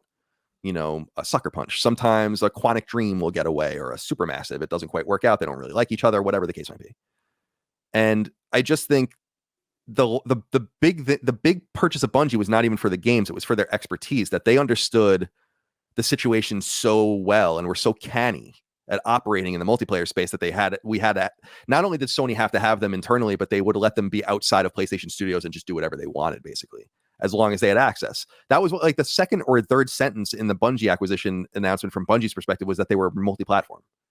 Very powerful position to be in. So not only did Sony spend a bunch of money on them for their expertise, but they overpaid them and then gave them a bunch of power, and they imploded. Now Sony runs the company. The company that they brought in, like the company they brought in for their expertise because they didn't know what they were doing with their kinds of games, they now run it.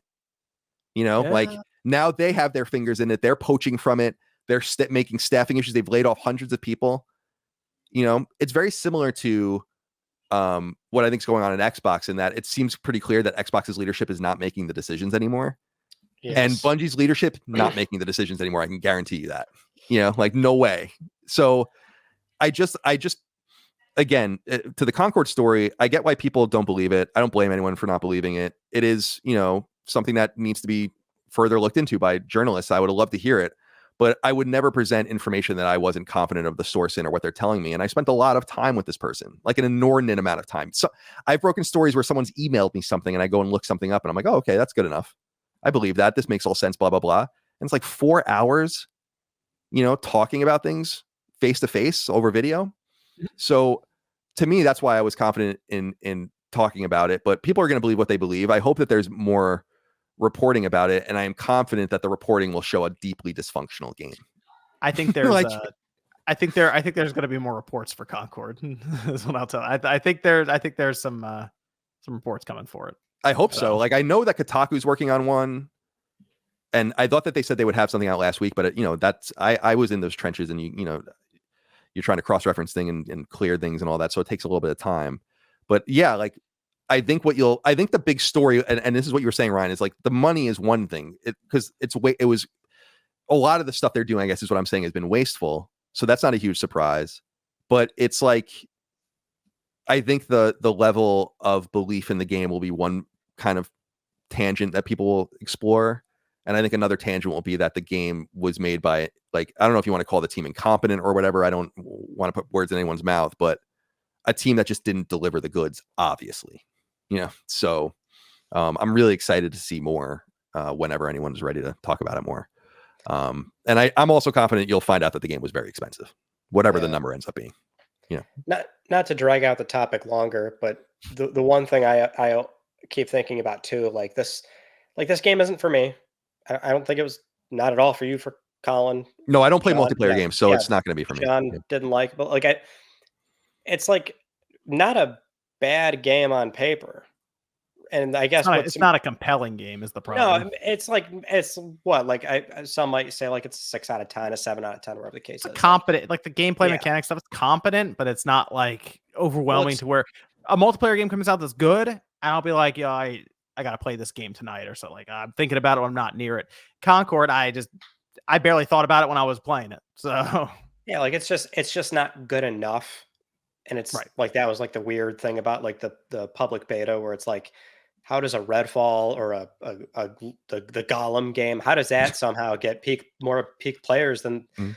than this? Because again, it's like it's not actually like bad per se. It's just in this environment where like things are free to play and established, and Concord is 8 years late. It's like that's really, I think that's just more trying to explain away like, oh, what went wrong with the game. But it's like not even necessarily bad per se, just that it's not even close to good enough nowadays. Certainly not for asking $40 a la carte. Right. I think that I won't judge it from a gameplay perspective because I both didn't play it, and I just don't play multiplayer games really, so I don't want to speak to its quality. But as I understand it, for people I trust, people I record with and stuff, they're like, no, it's a more than competent game. I think that you can see where it comes from. It comes from the time in which it was conceived in the late aughts, or in the late 2000 teens rather, and it's very Marvel. The character designs are really bad. I think that it's just very vanilla and uninteresting, and like everything that needs to be.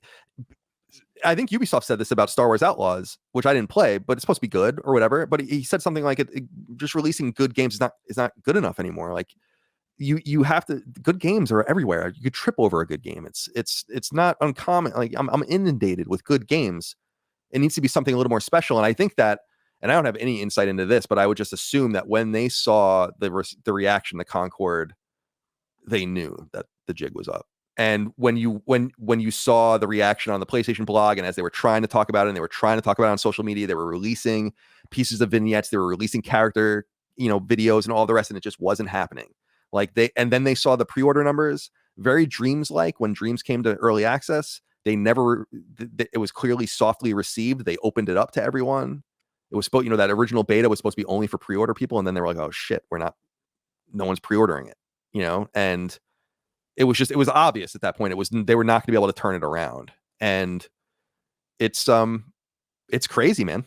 Because I love your intuition, Ryan, about look at all the things they were doing for it. Like, do they do that for games they don't believe in? Games they don't believe in get controllers? Games they don't believe in get expensive animation specials? And it's like, come on, man. What's funny is that I think it would be like kind of weird to not mention it. Like Helldivers 2 was incredibly successful. And for all intents and purposes, like that's a fucking new IP. Who played it on PS3, PS4, Vita, and Steam? Nobody. For all intents and purposes, that was a new IP. That was a live service game. That was incredibly successful at $40. But the roundabout point I'm trying to get at here is that when that game got like merchandise on the PlayStation Gear Store, it came out, I remember this quite well. It was like a little bit after the game already shipped, and it was just logos on hoodies. And to me, I was like, you guys didn't have merchandise ready for this game. That's what I immediately thought of. And then in light of Concord, I'm like, oh no, this shit was like, you were going to be doing this stuff. That build up to Helldivers 2, though, it would just occasionally, it's like, oh, here's the state of play. Here's like a minute. Helldivers 2. All right, what else we got? It did kind of feel like they were just building up to it, releasing as just fine. Like it didn't seem like they had it seemed like they had more confidence in Concord. They're just more interested and excited about it internally, I guess, just based on what we see with the merchandise and even the showings for it, where it took up half a state of play or something. Is like, we're just gonna have this cinematic trailer go for way too long. And it ends up just annoying everyone. So it is interesting the way you mentioned that, Ryan, that Helldivers 2, they didn't seem as interested in. They're just kind of putting it out there in state of plays. And then Concord got like the roll out the red carpet with controllers. And here's the question, though. Okay, so Helldivers 2, success. Concord, miserable failure. Rubber match next year with Fair Games? I don't think Fair Games is next year, as far as we know. Oh my gosh, really? Yeah, I mean, Haven's still pretty. I guess I shouldn't speak. I don't know how far along Haven is on that game, but it was always kind of a weird thing to have like the two cinematic trailers right next to each other, and it's like Concord, we saw actually nothing, and Fair Games at the very minimum, which has that Ubisoft DNA to it, where it's like, here's a really dressed out mission statement for what this game looks like, and really the thing is like, who knows? That's a game they need to do a beta. They need to actually do like a beta, and not a beta that's really just a demo 2 months before. That's when I think they should work a bit more with the community or something before they just throw it out there and they're like, here it is, just like it or not. Well, that's the weird disconnect with like live service and Sony historically not having a major presence in, and now learning, oh shit, this is actually way harder than we thought it would be. Is that they're very boutique with their properties, and that they have this Marvel-esque logo, and that means something. And the first time you see it, it looks like a finished, amazing looking product. And it's like, how do you do that with live service, which to your point probably should go through this very early, almost, like how Steam's doing right now with their game, right? Or with Valve, rather. Put it out there. It looks sloppy and weird and not at all finished, but you take that player feedback in, and over time you actually make something that works. It's like a model that Sony has never even really done before, but it's like, maybe you guys have to do that if you're still committed to live service. And they should be committed to it, by the way. Yeah. I'm sorry to interrupt. No, you're right. Like, that's the other thing. It's still not a bad play to do live service. It's simply not essential. The company, if I'm a big major Sony shareholder, I'd be pissed if you're only doing single player games. That's just the reality of it. So people don't like hearing that, but that's just the way it is. All right, let's finally move on to kind of a brief story here. God of War Ragnarok's recent PC release, which did reasonably well. Obviously, we don't have sales numbers, but everyone likes to look at the peak player count. So over the weekend, it launched at like 35,000 for a peak player count. 2018 God of War peaked at 73,000. So the game's like, somewhere in the middle. Obviously, I think a lot of the luster is sort of worn off here, and Sony's still coming out of this whole PSN requirement thing. So that's sort of the story here, is that the game has like slightly positive to mixed reviews because of the PSN requirement. Somebody made a mod that removed the PlayStation overlay menu and the PSN requirement, and then they also took it down recently as well. Not sure if you saw that, because they're afraid of possibly Sony reaching out and doing what a big multi-billion-dollar company would do. I don't know. I still feel the same about this. It's fine to do PC. They should be doing PC. These people are never going to buy consoles. My thing is, like, don't require PSN for these games. It's single player. What are you doing? You have a golden opportunity here to get on the good side of this player base, which has historically been shafted by many third parties that just don't seem to understand how to put out competent PC builds. Just because every other third party requires a login doesn't mean Sony has to do it. Like, we shouldn't be sitting here saying, Sony, collect privacy data and track all these players and bolster PSN numbers. Like, you go against the grain of what other publishers are doing. Put out quality PC games, don't require PSN, and just make the free money that you were making with these games. So it's just like, again, they're not saying anything, ripping off the Band-Aid. Like, fuck it. You need PSN for these games. I think there's some sort of gambit they're making, because it was what we were saying earlier with Bloodborne in some sense, where it's like, all right, they know. So why are they making this decision to not release the game again? Like, what is it? It's the same thing with this. It's like, okay, so they know. So why would they do it? And it's like, does it have something to do with like a future PlayStation launcher and kind of coercing these people over by giving them free copies of these games and giving them a place to land? And is it even realistic to have that sort of aspiration and all of that? But I feel like there is a method to the madness beyond just the harvesting of their data. Like, I'm sure there are like bean counters over there, like amped, that they get to count like new PSN people and all that kind of stuff, and they're going to be stoked about that. But I feel like when you are willing to take this much pain, it's for a reason. And that's what I'm curious what that reason might be. That's all. I think that PlayStation launcher you're referring to is probably the end goal, where you have it on PC. You have it, obviously, it's just the console itself is basically a launcher then, just on its own, the OS. And then you also have it on mobile. And I feel, and maybe, who knows, maybe someday they open up the cloud and it's part of you have it on your TV. But I think that just that idea of having people in that ecosystem, you're right, is all for the investors. The bean counters are like, look at these monthly active users. The line just keeps going up. we're not really getting much else from them right now, but the line's going up, so it's easy to present. But I think someday they will have a launcher on PC, and that'll be an interesting day when they announce that, because all I've watched is Epic Game, like the Epic Game Store, desperately trying to claw people away from Steam by giving away hundreds of dollars worth of free games, and even that isn't working. So Sony has an uphill battle there, but I can't imagine they're excited every time they put a game on Steam to have to give them 30%. Like, they cannot be happy about that. That's got to be a really annoying thing. Agreed. Yeah, but I just posit, like, when I just see things like that, I just wonder like what the underlying reasons are, because there are definitely people that are advocating for the obvious, and there are definitely reasons to do that and all of that. So it's like, yeah, why would you do that? And but they've mismanaged. Like, we were talking earlier about the just mismanagement of a lot of the games as a service stuff and the cancellation of all these games, but also just the way they've handled Helldivers, I think, has been totally insufficient. You're allowed Arrowhead to handle it in some sense because they don't know what they're doing. It's like, yeah, nothing really seems to be going quite the way it's supposed to, and now the diminishing returns, that precipitous drop off from the first game to the second game is emblematic of something. I think people are seeing these numbers actually, like, and there's a lot of hopium in some places where it's like, maybe Sony will just stop publishing these games on PC because it's not worth it or whatever. And I'm like, no, that's not going to happen. The opposite is going to be true. It's free money. Yeah. Why not? And I agree with you. These people are not going to buy consoles, and they're not. It's just give it to them later, and it totally works out great. And I'm amped that they're doing that, and I want to see more Switch stuff. Like I said, Switch 2. I want them on Switch 2. Might buy a handheld. I've seen that in the PC community where they will buy some sort of, like, they'll buy a Switch, or they'll buy a ROG Ally or a Steam Deck. And sure, the Steam Deck has the Steam library, but if there's a PlayStation launcher that ties your handheld to your PC to your console, then it's like, oh, okay, maybe that's a little more enticing to pull me in. But the handheld does seem to be kind of popular with the PC crowd. I've noticed that. Well, it's popular because you log in and your library's there.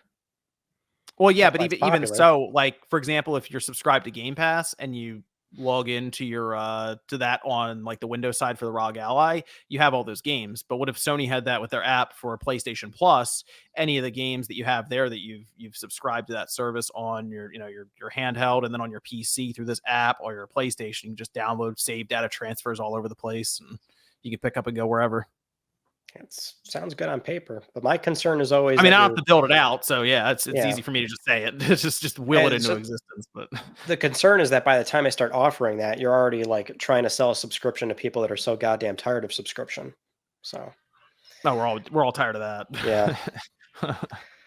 Yeah. Let's move on to just some PlayStation production news real quick. The Last of Us Season 2 trailer finally dropped on The Last of Us Day, September 26th. So we saw a little, 2 minutes of that Season 2. Catherine O'Hara was actually talking to Joel for that early speculation of if maybe they were cutting it in a certain way, or but I guess she was Joel was confiding in her, and we saw a lot of, big scenes from part 2. And I don't know. I mean, I'm excited for Season 2. I've really enjoyed Season 1. I have no idea if you watched. I assume you watched it, Colin. Oh yeah, I loved it. Yeah, we did an episode of Sacred Plus for every episode of the show. So that's awesome. We really got into it. Yeah, it was cool. Yeah, I can't wait to see how they flesh out part 2, especially knowing that it's not going to be the full game, obviously. So seeing exactly what they play with and exactly where they present some of these things. And they mentioned there's going to be a lot of stories that they cover here that weren't able to be covered in the game, right? Yeah, there's like certain ideas that they wanted to explore in part 2 and just didn't for the game, but they'll use the show as a vehicle to do that. So very exciting to have a Season 2. No date, but should still be early 2025, hopefully. Now we kind of touched on this earlier, but it is a separate story here.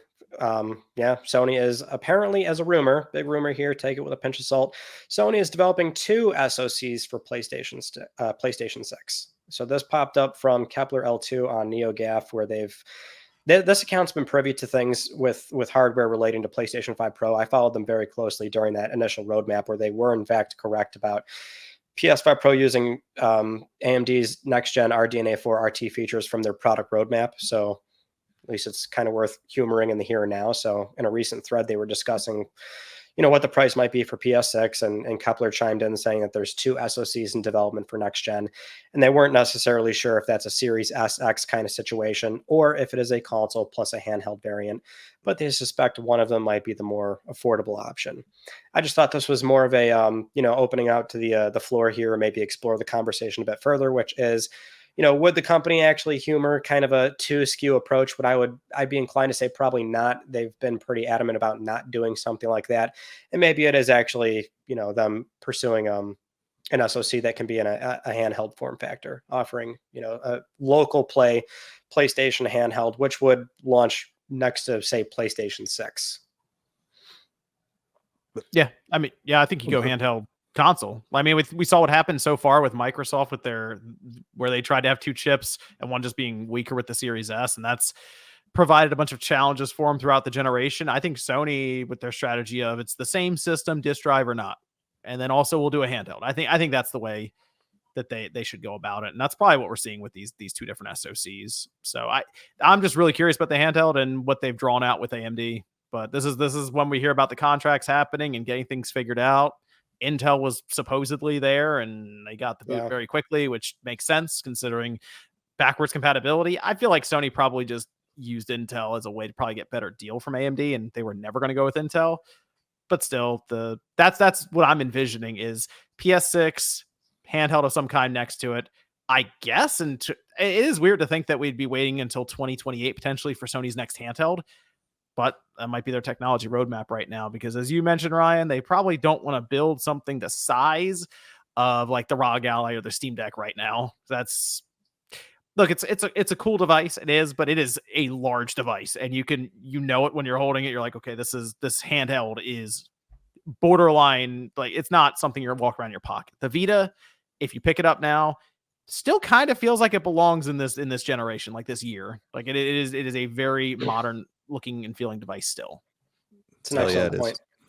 It's like the handheld PCs are in a way kind of, unwieldy and goofy. There's a clear distinction between. I think they'll get better. But we're very much in like that first generation currently. Yeah. There's like a clear distinction though between portable PCs and, say, a Nintendo Switch.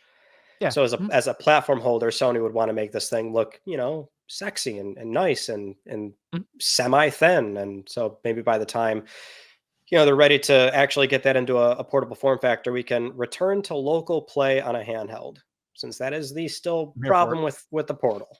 Yeah. Colin, I know you would be probably very excited for like reliable local play. That'd be sick, man. I mean, my theory it's pretty obvious, but it's like Sony's play is engagement now. It's about like keeping people going where they are.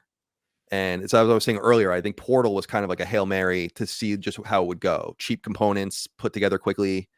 They can't make enough of them. People are really interested in it because I think people were really surprised. I've put it into words where I was like, it has no business being this good. Like, that's how good I think it is. And I just think that the handheld approach makes sense specifically from the perspective of just keeping people. And Sony has shown a really nice eye, I think, towards being much more flexible in recent years with just going with the flow of where people, how people want to play, where people want to play. Been really open to courting free-to-play games, big games. When you think about like MiHoYo games and all that kind of stuff, like they are happy to just have people come and spend a little bit of money, but lots of time and just engage them.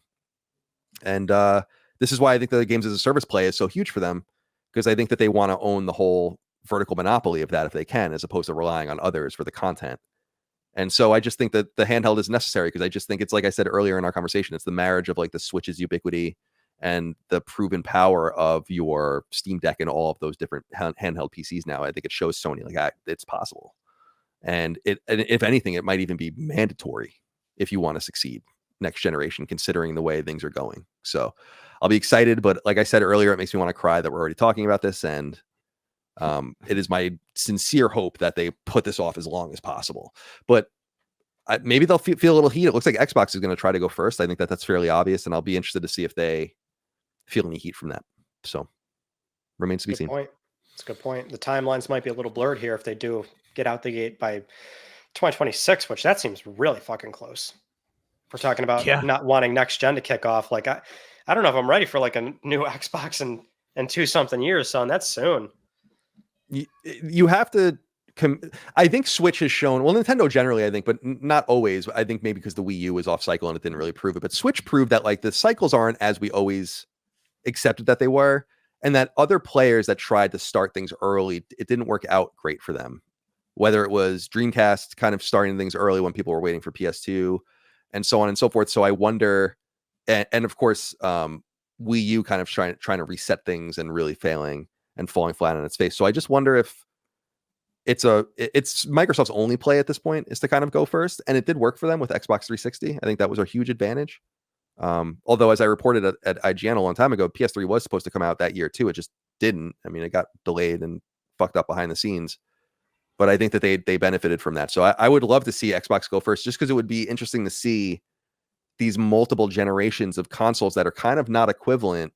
Your Switch 2, your PS5, and then your next gen Xbox, all kind of existing amongst each other, where none of them are really obviously like there's no real advantage to being more powerful, or no real advantage to being less powerful. It's really just about your accessibility. Yep.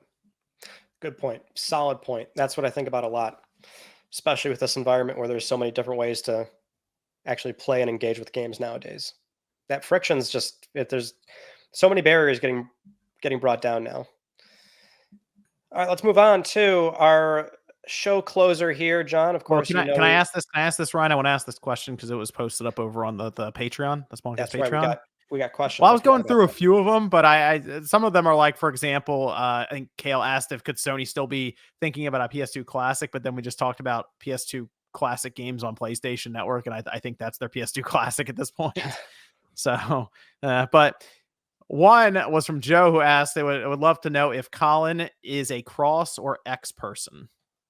Oh, I say X, but I do accept that it is Cross in Japanese, and I do know that, but I'll accept that. I'm a little bit of a weeb, but I'm not that much of a weeb, and I would feel embarrassed calling it Cross in some sense, you know, like that's the point I make. Yeah, like you would think I'm like a Hyperdimension Neptunia fan or something if I'm calling it Cross. Like I don't want to go. I started to make a point to just say Cross. Sometimes I'll stop myself and think for a second and be like, press Cross, like if I have to explain it to someone. So I've gone down that path now, and hopefully it is normalized by the PlayStation 6. Let me see this one.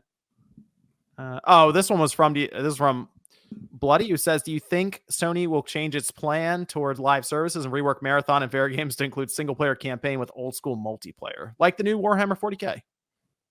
No, I think those games are exactly what they're going to be already, and now it's just like trimming around to try to figure it out. But you don't need all that stuff. Like the game they want is, and I was even saying this about Helldivers, which was a huge success, but it's like it's not what they want. Like they want that permanent metaverse style Fortnite, or like an Apex Legends, or even a Siege, or something that's just so reliable for many years, and they're going to chase it.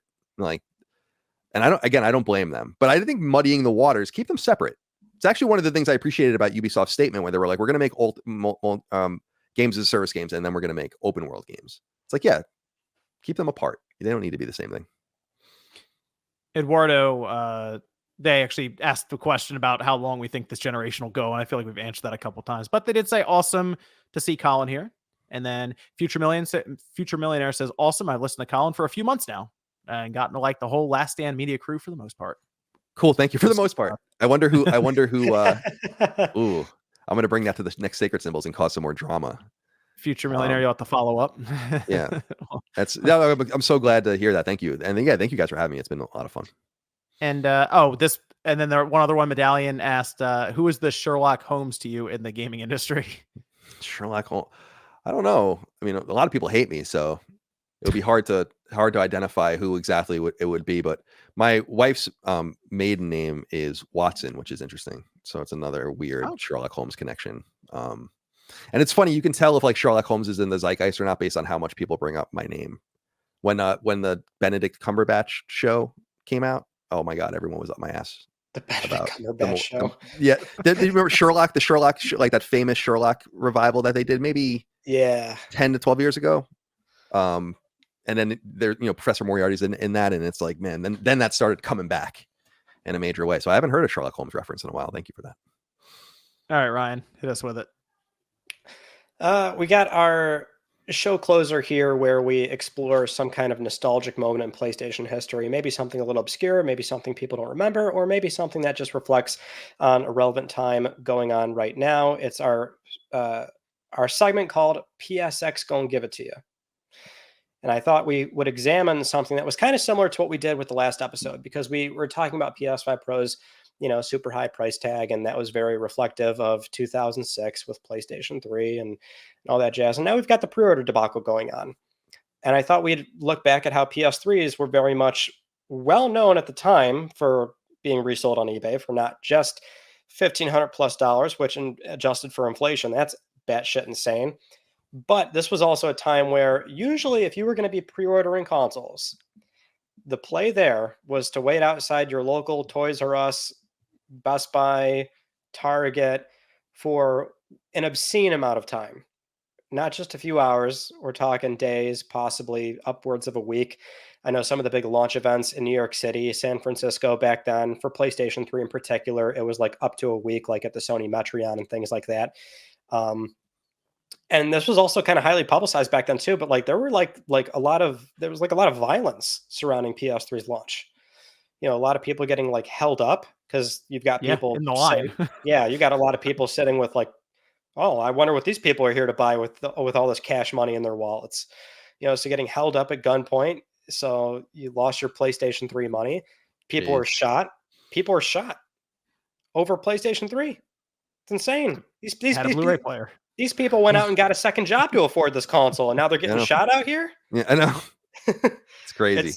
It's insane. I always think back to the launch event. I think it was at the Sony Metreon, but it was like this big launch event, right? And they didn't really have a whole lot of consoles back then too. I think North America got like, it was either 300 or 400 something thousand consoles just for North America. There's very little to go around. Like certain stores, like it was always known if you were in a big town, like a Best Buy might have like 20 consoles, like 20 machines to go around for a 50, 60 person line. But like the big stores, like the Sony Metreon would have, possibly a few hundred consoles. It was this big launch event. You had Ludacris out there, rapping and performing for people. And I remember Sony Computer Entertainment America's president and CEO, Jack Tretton, just in a suit, but he's like all sweaty because he's been there the whole fucking night, and the trucks pull in and he just like rips off a box off the truck and opens it and he just tosses it up in the air. Yeah, it was a wild time for console launches, and a stark contrast to what we experienced with PlayStation 5. And this was problematic because it was COVID, obviously, so we can't really do the things that we were doing for PlayStation 3 back then, but it was kind of a big deal, And I don't know your stories with PlayStation 3. I didn't get a launch console, but that's not true. I didn't get a launch console day one. I got one a week after because by some sheer luck, somebody didn't pick up their console from my local GameStop, because they did allow pre-orders. So I did get a launch console, which I knew it was because they had the sticker on the bottom that I was getting fucking Ricky Bobby Talladega Nights on Blu-ray. So I knew it was a launch console, and that's how I got one right away. Well, a week after. But curious what your experiences were with that PlayStation 3 launch back then. I was a senior in college. I was poor, and I had no money, so I couldn't afford it. I didn't own my own PS3 until the Slim came out, but I had worked at IGN. So I was a strategy guide writer during college or whatever. And so having access to a PS3 was actually quite valuable to me because no one really did, and I could write some of these guides. So my roommate's friend had one, and for some reason didn't really care about it and would just leave it at my friend's apartment where I lived. And so I would write some of the early guides I wrote were like not launch era, but like a little like early that next year I wrote like a Transformers guide and stuff. And that was my first interaction with the PS3. All my friends had 360s, which was cool and nostalgic in its own way, although not really for me. I was very much a Nintendo fanboy and PlayStation fanboy, like hardcore. I mean, I still love those companies, but maybe not Nintendo as much. And so when I got my job at IGN in the summer of 2007, and then I just commandeered one of the PS3s there and brought it home. And I knew I wanted my own. And I was saying this to people about value propositions on our show. I'm like, I refuse to pay anything more than $300 for a PS3. And that was like just the value it had in my mind. And I waited until the Slim came out, that 2009. And then I bought one, but I was lucky enough to be able to kind of just poach one from IGN at that point. So it's a little unfair, but I never owned my own fat PS3. Wow. Oh, and I was still poor well after that too. I mean, everybody's got to get $300 PS with what IGN was paying me. It was like, you know, that I could even afford the $300 PS3 was awesome in and of itself, you know. So I actually remember this quite well as an early Beyond listener with those initial episodes, and I remember like the crew was like very open about this. They're like, we don't have one. Like we don't have a person. Like we take our ones from the office and bring it home. yeah, I yeah, it's remember very that. common. I remember that quite well. Yeah. I ultimately had like a test unit ultimately at home as well to play debug games, which was awesome. And a major memory I have, and I was talking about this recently about the PS3 era, is that the founders of Podcast Beyond, Chris Roper and Jeremy Dunham. Roper works at PlayStation now. Dunham is one of the big shots at Psyonix now. Yeah. But they had figured out ways to kind of like manipulate the PS3 to read debug trophies and make them send them to your retail units and all of that. So there was no cheating. We were just able to get trophies in games we were playing early and all of that. So like I have just these funny memories of like the deep levels of manipulation on the PS3 that these guys were able to do just in like the menus, like the weird things they would turn on and off and all these toggles. And suddenly you were like able to log in with your real name instead of some fake debug name and all of that. It was cool. Like it was a really, I'm really nostalgic for the PS3 generation, but I think it's because that was like I was in charge of IGN PlayStation from like the end of the PS3 era into the PS4 era. And so that's obviously going to hold a pretty deep place with me from that perspective. I kind of feel like it might be the best console in some sense, not from a usability standpoint, but a library standpoint that PlayStation's put out. John? Yeah, I went to the PS3 launch as a friend, somebody who was just there to play the person system who spent all the money for it. So they go home at like 1 a.m. with it. We unpack it, check it out and everything. But I did not buy it when it first came out because it was $600 and I did not have $600 like that throw around, mostly because I also was saving some of the money so I could buy the Wii the next week. It was 2 days after. It was 2 days after. I think it was I feel like it was the following week. It was very close. It was November 17th PS3, November 19th Wii. Okay. So I remember it was right there. Yeah. I couldn't afford the Wii either, man. That was the I was like, I had like the $350. I was like, okay, this means I can get the Wii and I can get Zelda. And that's all I was thinking. I was like, all right, the new Zelda game's coming. It's not coming to the GameCube until like next month or something like that. There was a gap between it. Like it wasn't immediate. And that had a right-handed link. And I was like, all right, I got to see what this monstrosity looks like here. But I that's what I mostly held out for was that. But my friend had the 60 gigabyte PS3 and we just played games there. And that's kind of how it went back then. One household had like the PS3, one household had a 360, and actually most people had the Wii. The Wii was like super hot when it came out, and everyone was trying to get it. So it was the worst. I'm sorry. You convince your parents to get it, and that's all. They were just like, "Oh, Wii Sports, that's cool," and then you just secretly convince them to get you a Mario Kart, a Zelda machine, or Mario Galaxy machine, and they just care about bowling. Go ahead, Colin. Sorry. I remember the balance board being like a sign that like someone had some sort of dormant Wii around them. Like you'd see it tucked under their coffee table or something like that. I've told the story in Sacred Symbols, but I think you guys would appreciate it, is that I have a very, very deep and sad memory of the Wii launch because I had so little money. I was freelancing for IGN. I was landscaping, but I was paying my way and I was kind of just broke. But I was like, I can cobble enough together for a Wii, the money for a Wii. Maybe I could just go get one. And I didn't really appreciate at the time like how hard they were to get. This was like right after they launched. I went to GameStop and in the mall in Boston, right near my school. And I was like, I went to the clerk and I was like, do you guys have a Wii? And he's like, I have one. Like that. And I was like, and then I was like, what a dickhead. And then I was like, all right, do you have Zelda on GameCube? Because I was like, all right, maybe I can get that. And they were like, oh no, we don't have any copies of that. And then I ended up walking out with Final Fantasy VI Advance. Like that was like nice. Which is cool, but it's like I just have such a vivid memory of that, and I could not and never ever saw a Wii in the store ever until like more than a year later when I lived in San Francisco, and I had already owned one at that time because my friend got one from the Nintendo store for me in Washington that worked there, and I was really appreciative of that. That was when Metroid Prime 3 launched, and I bought it just sight unseen because it was just one sitting on the shelf, and I was like, someone has to need this. And I just and ultimately someone did need it that in my life, but I was like, that's how it's crazy to think about that. Like you couldn't find them. Like you couldn't find them. 2 years. It was Yeah. like 2 You know, years that it was. It's hard funny to is get. people always have those memories of like what game made them like sold them on it or made them go, okay, this is next gen.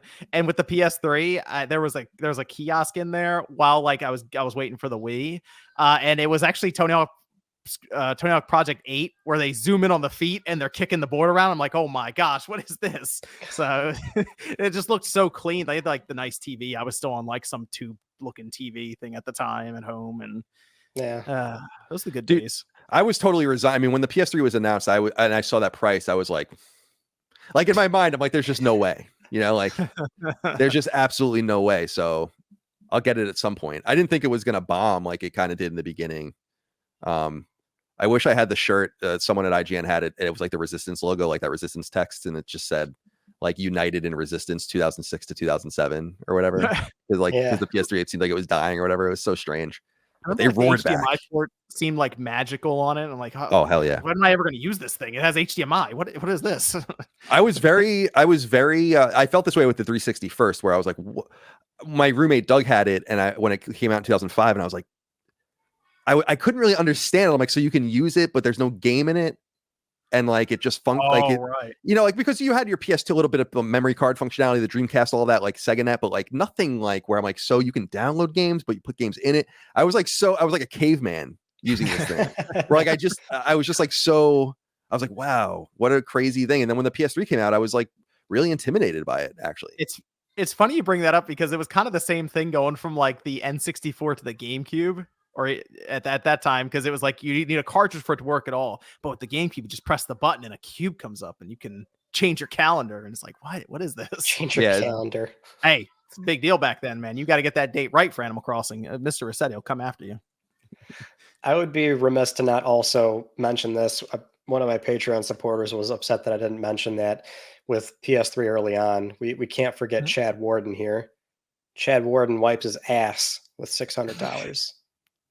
Which was such a ridiculous early meme with that console too. I don't even remember that. I don't think. No, it's this guy uploaded a video. Was it on YouTube? It was on YouTube, right?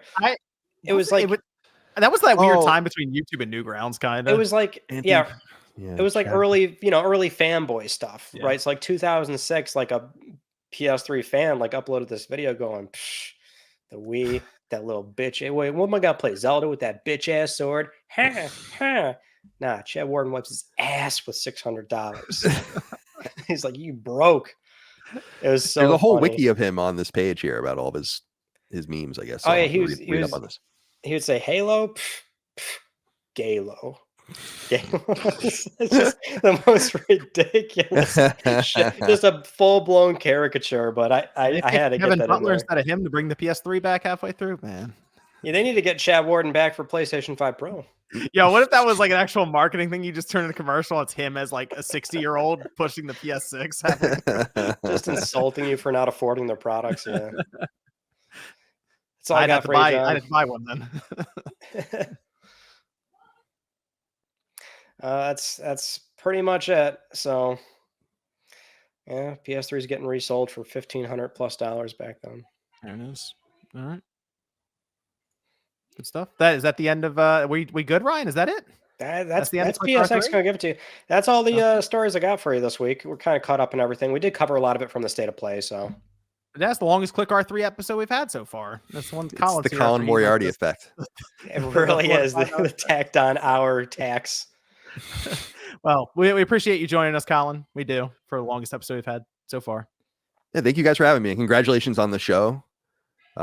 It's cool to see, like, I feel like there's just legacy PlayStation podcasts and so few like new podcasts that bring new things to the table. And so I'm really happy to see you guys doing your show, and thank you guys for doing our stuff too. We appreciate that as well. And I was glad to be invited, and it was awesome to talk PlayStation with you guys. It's like my favorite thing to do. So thank you.